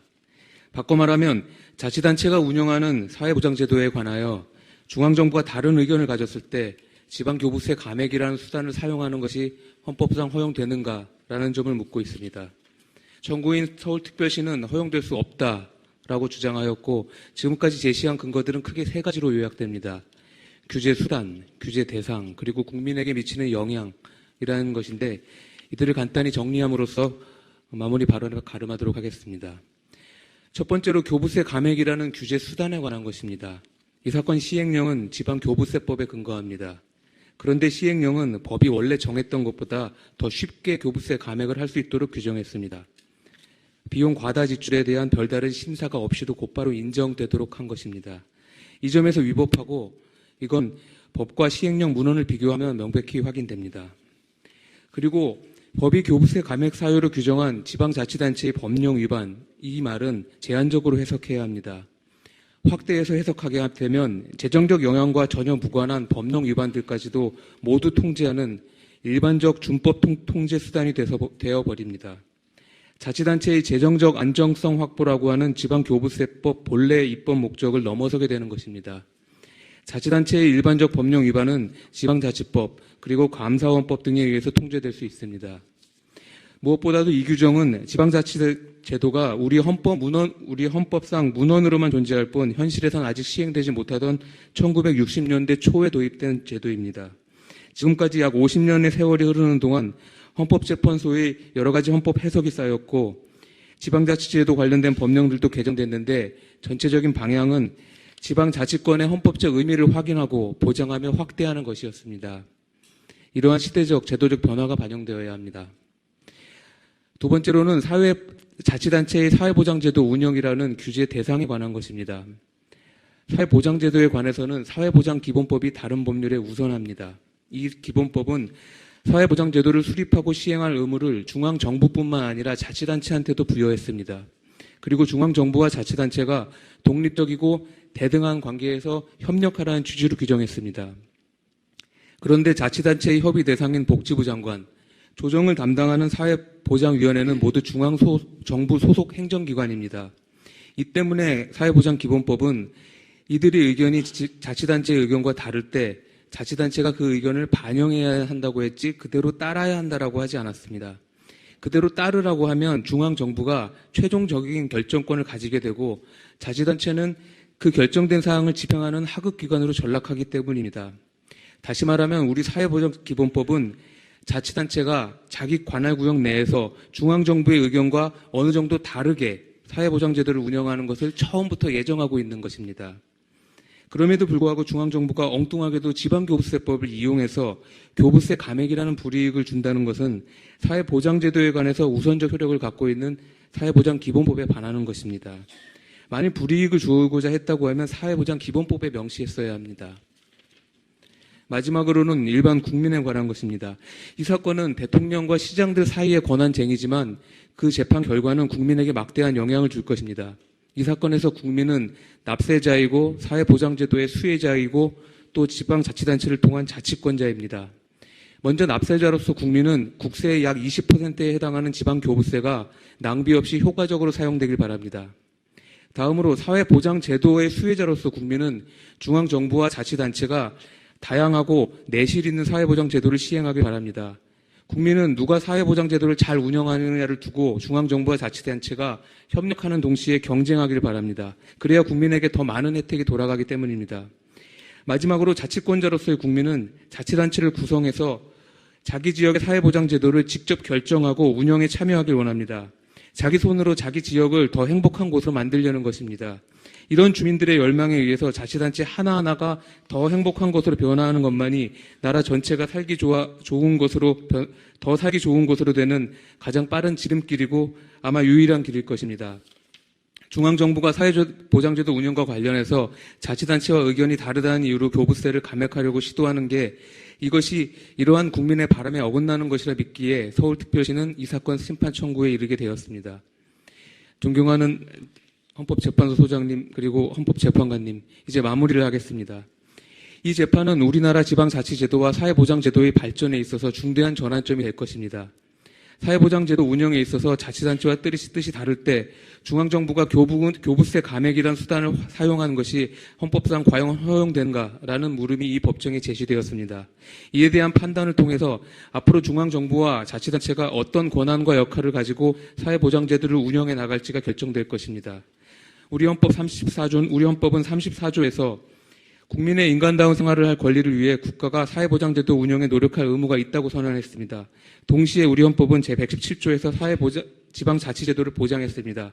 즉 우리 헌법은 국민을 위한 사회보장제도가 중앙정부나 자치단체 어느 일방의 결정에 의해서가 아니라 양자의 협력에 의해서 실현될 것을 예정하고 있습니다. 이러한 헌법 규정에 따라 중앙정부와 자치단체가 대등한 관계에서 협력하여 사회보장제도를 운영할 수 있도록 부디 현명한 판단을 내려주시기 바랍니다. 국민들의 자치권이 확대되는 것은 1987년 개헌 이래 30년 동안 확인해온 우리 세대의 거대한 시대적 흐름입니다. 우리 헌법은 이미 그러한 가치를 선언했고 그 가치가 이 재판에서 또 다시 확인되길 바랍니다. 경청해 주셔서 감사합니다. 예, 수고하셨습니다.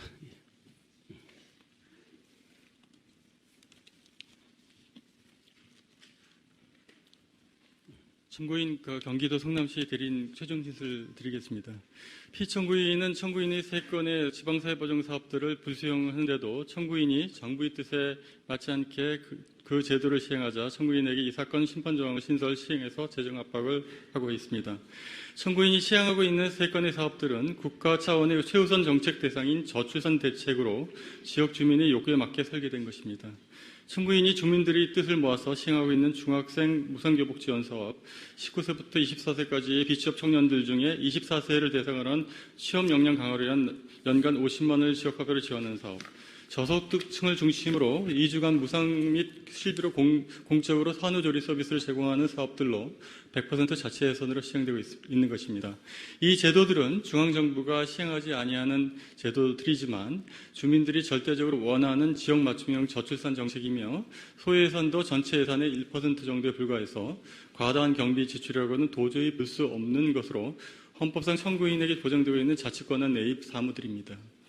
정부 역시 헌법 및 법률에 따라 사회보장 증진의 책임을 부담하고 있는데도 불구하고 사회보장기본법상 복지부 장관의 지방사회보장제도의 신설 변경 시 협의제도 및 협의 불성립 시에 사회보장위원회의 조정제도를 오남용하는 모습을 보이고 있다는 지적을 받고 있습니다. 이 사건 역시 중앙정부의 복지재정 증가 억제 기조를 지방자치단체에게도 기계적으로 관철시키는 차원에서 청구인이 저출산 정책들을 거부하면서 이를 시행하자 이 사건 심판 대상 조항을 신설해서 교부세 청구권까지 침해하는 제재를 예정하고 있는 것입니다.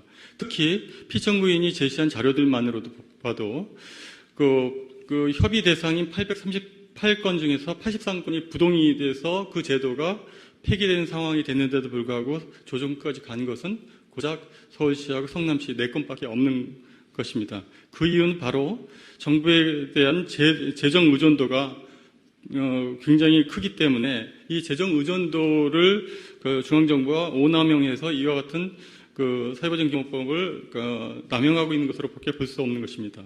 이미 살펴본 바와 같이 이 사건 심판정들은 집행명령이 범위를 일탈해서 헌법 제75조를 위반했으며 청구인의 헌법상 보장받은 자치권을 침해하고 있음이 분명합니다. 중앙정부가 자치단체 내에서 시행하는 고유의 사회보장 중진 제도들을 굳이 규제하고자 한다면 헌법상의 제도 보장의 범위 및 법률 유보의 원리 내에서 국회가 정한 법률에 의해 제한하는 것이 형식적이나마 헌법상의 민주주의 원리에 맞을 것입니다. 이 사건 조항은 헌법 및 법률에 아무런 근거도 없이 피청구인이 임의로 제정한 행정위법임이 분명하고 그 조항이 청구인의 자치권을 침해하는 것은 분명합니다. 이 사건 권한쟁의 심판청을 인용해 주시기 바랍니다. 장시간 경청해 주셔서 감사합니다. 예, 수고하셨습니다. 예, 그러면 피청구인 대리님께서도 한 2분 남아서 제가 한 말씀만 드리겠습니다. 예, 그러세요, 그럼요. 예.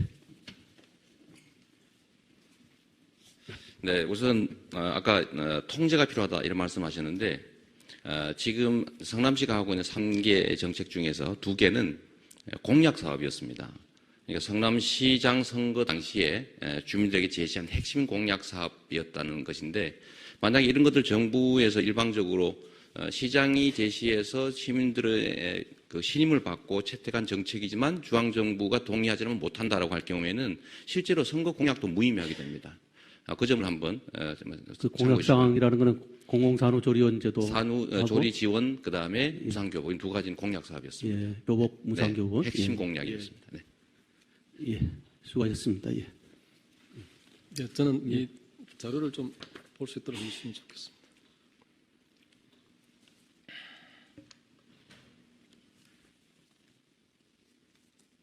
예. 마지막 변론 말씀을 드리겠습니다.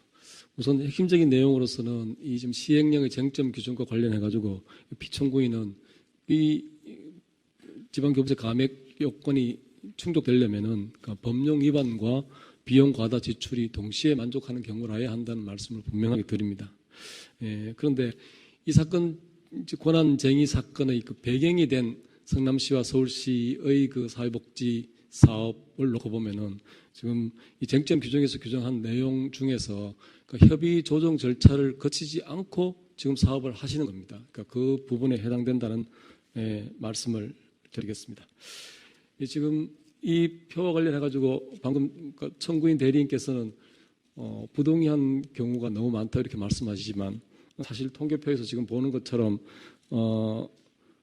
총 협의 건수가 838건인데 아직 협의 중인 게 100건 정도 되니까 결국 처리된 것은 한 630건 정도 처리된 거고 그 중에서 보면은 동의로 죄송합니다. 730건 정도가 이제 처리가 된 건데 그 동의로 끝난 것이 훨씬 더 많고 특히 아까 제가 말씀드렸던 것처럼 지자체가 제안한 그 지자체 사업 원안대로 복지부가 동의한 것이 비율이 85%나 됩니다.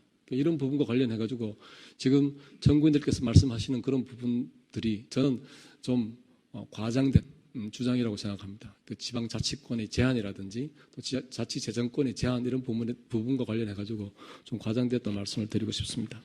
이 관련해 가지고 실제 서울시하고 성남시의 경우를 조금 보면은 지금 이게 이제 서울시의 경우입니다만은 여기 보면은 서울시의 사회보장 복지사업 관련해 가지고 미혼모를 위한 공동육아방 사업 이런 부분들이 수용돼서 처리됐습니다.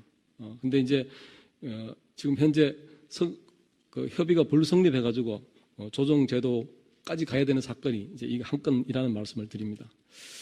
그 다음에 성남시의 경우는 놓고 보면은 사실은 성남시의 경우에는 지금 조정 절차까지 들어간 사건이 3건이나 되고 또 지금 보면은 사건의 내용에 따라서 달라질 수 있겠습니다만은 그 협의 결과가 불수용으로 끝난 경우가 좀 많아 보이긴 합니다. 하여튼 그러나 이런 절차를 거쳐 가지고 대부분은 처리가 되고 있다는 말씀을 드리겠습니다.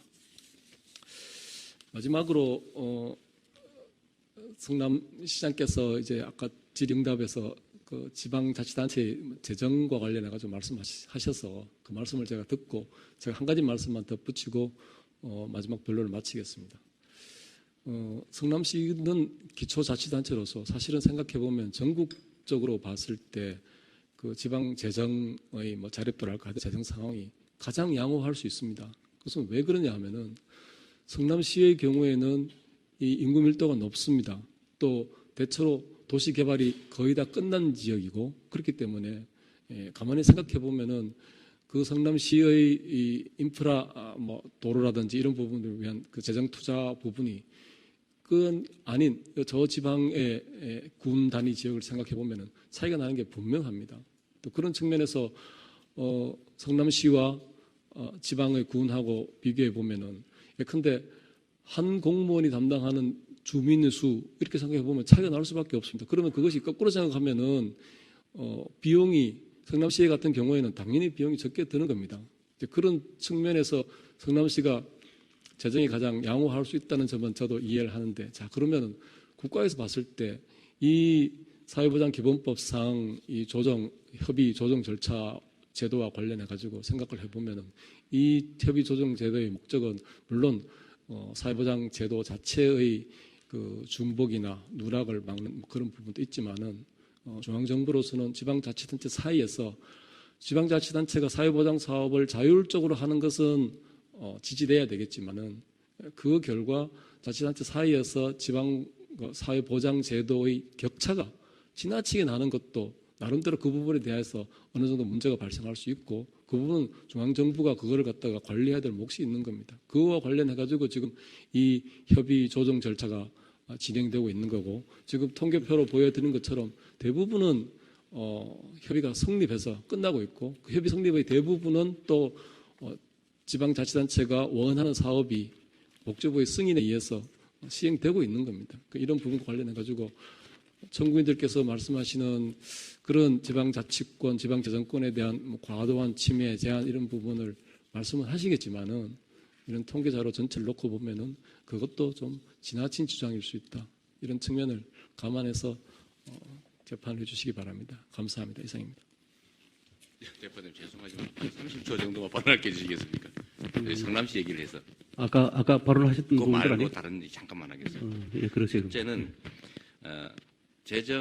자체 재정이 많다는 뜻은 어디서 많이 받아온 게 아니라 해당 지역 주민이 세금 부담을 많이 했다는 뜻입니다.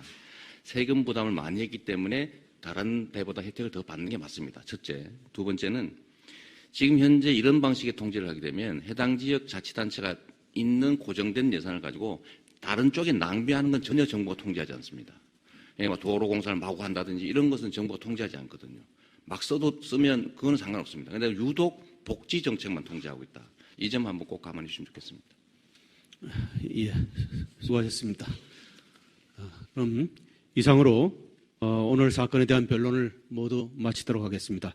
양측 대리인들께서 추가로 더 주장하실 부분이 있으면 서면으로 제출해 주시기 바랍니다. 이 사건에 대한 결정의 선고는 추후에 따로 기일을 지정해서 알려드리도록 하겠습니다. 오늘 이 변론에 참여해 주신 분들께 모두 감사드립니다. 수고 많으셨습니다. 네, 감사합니다.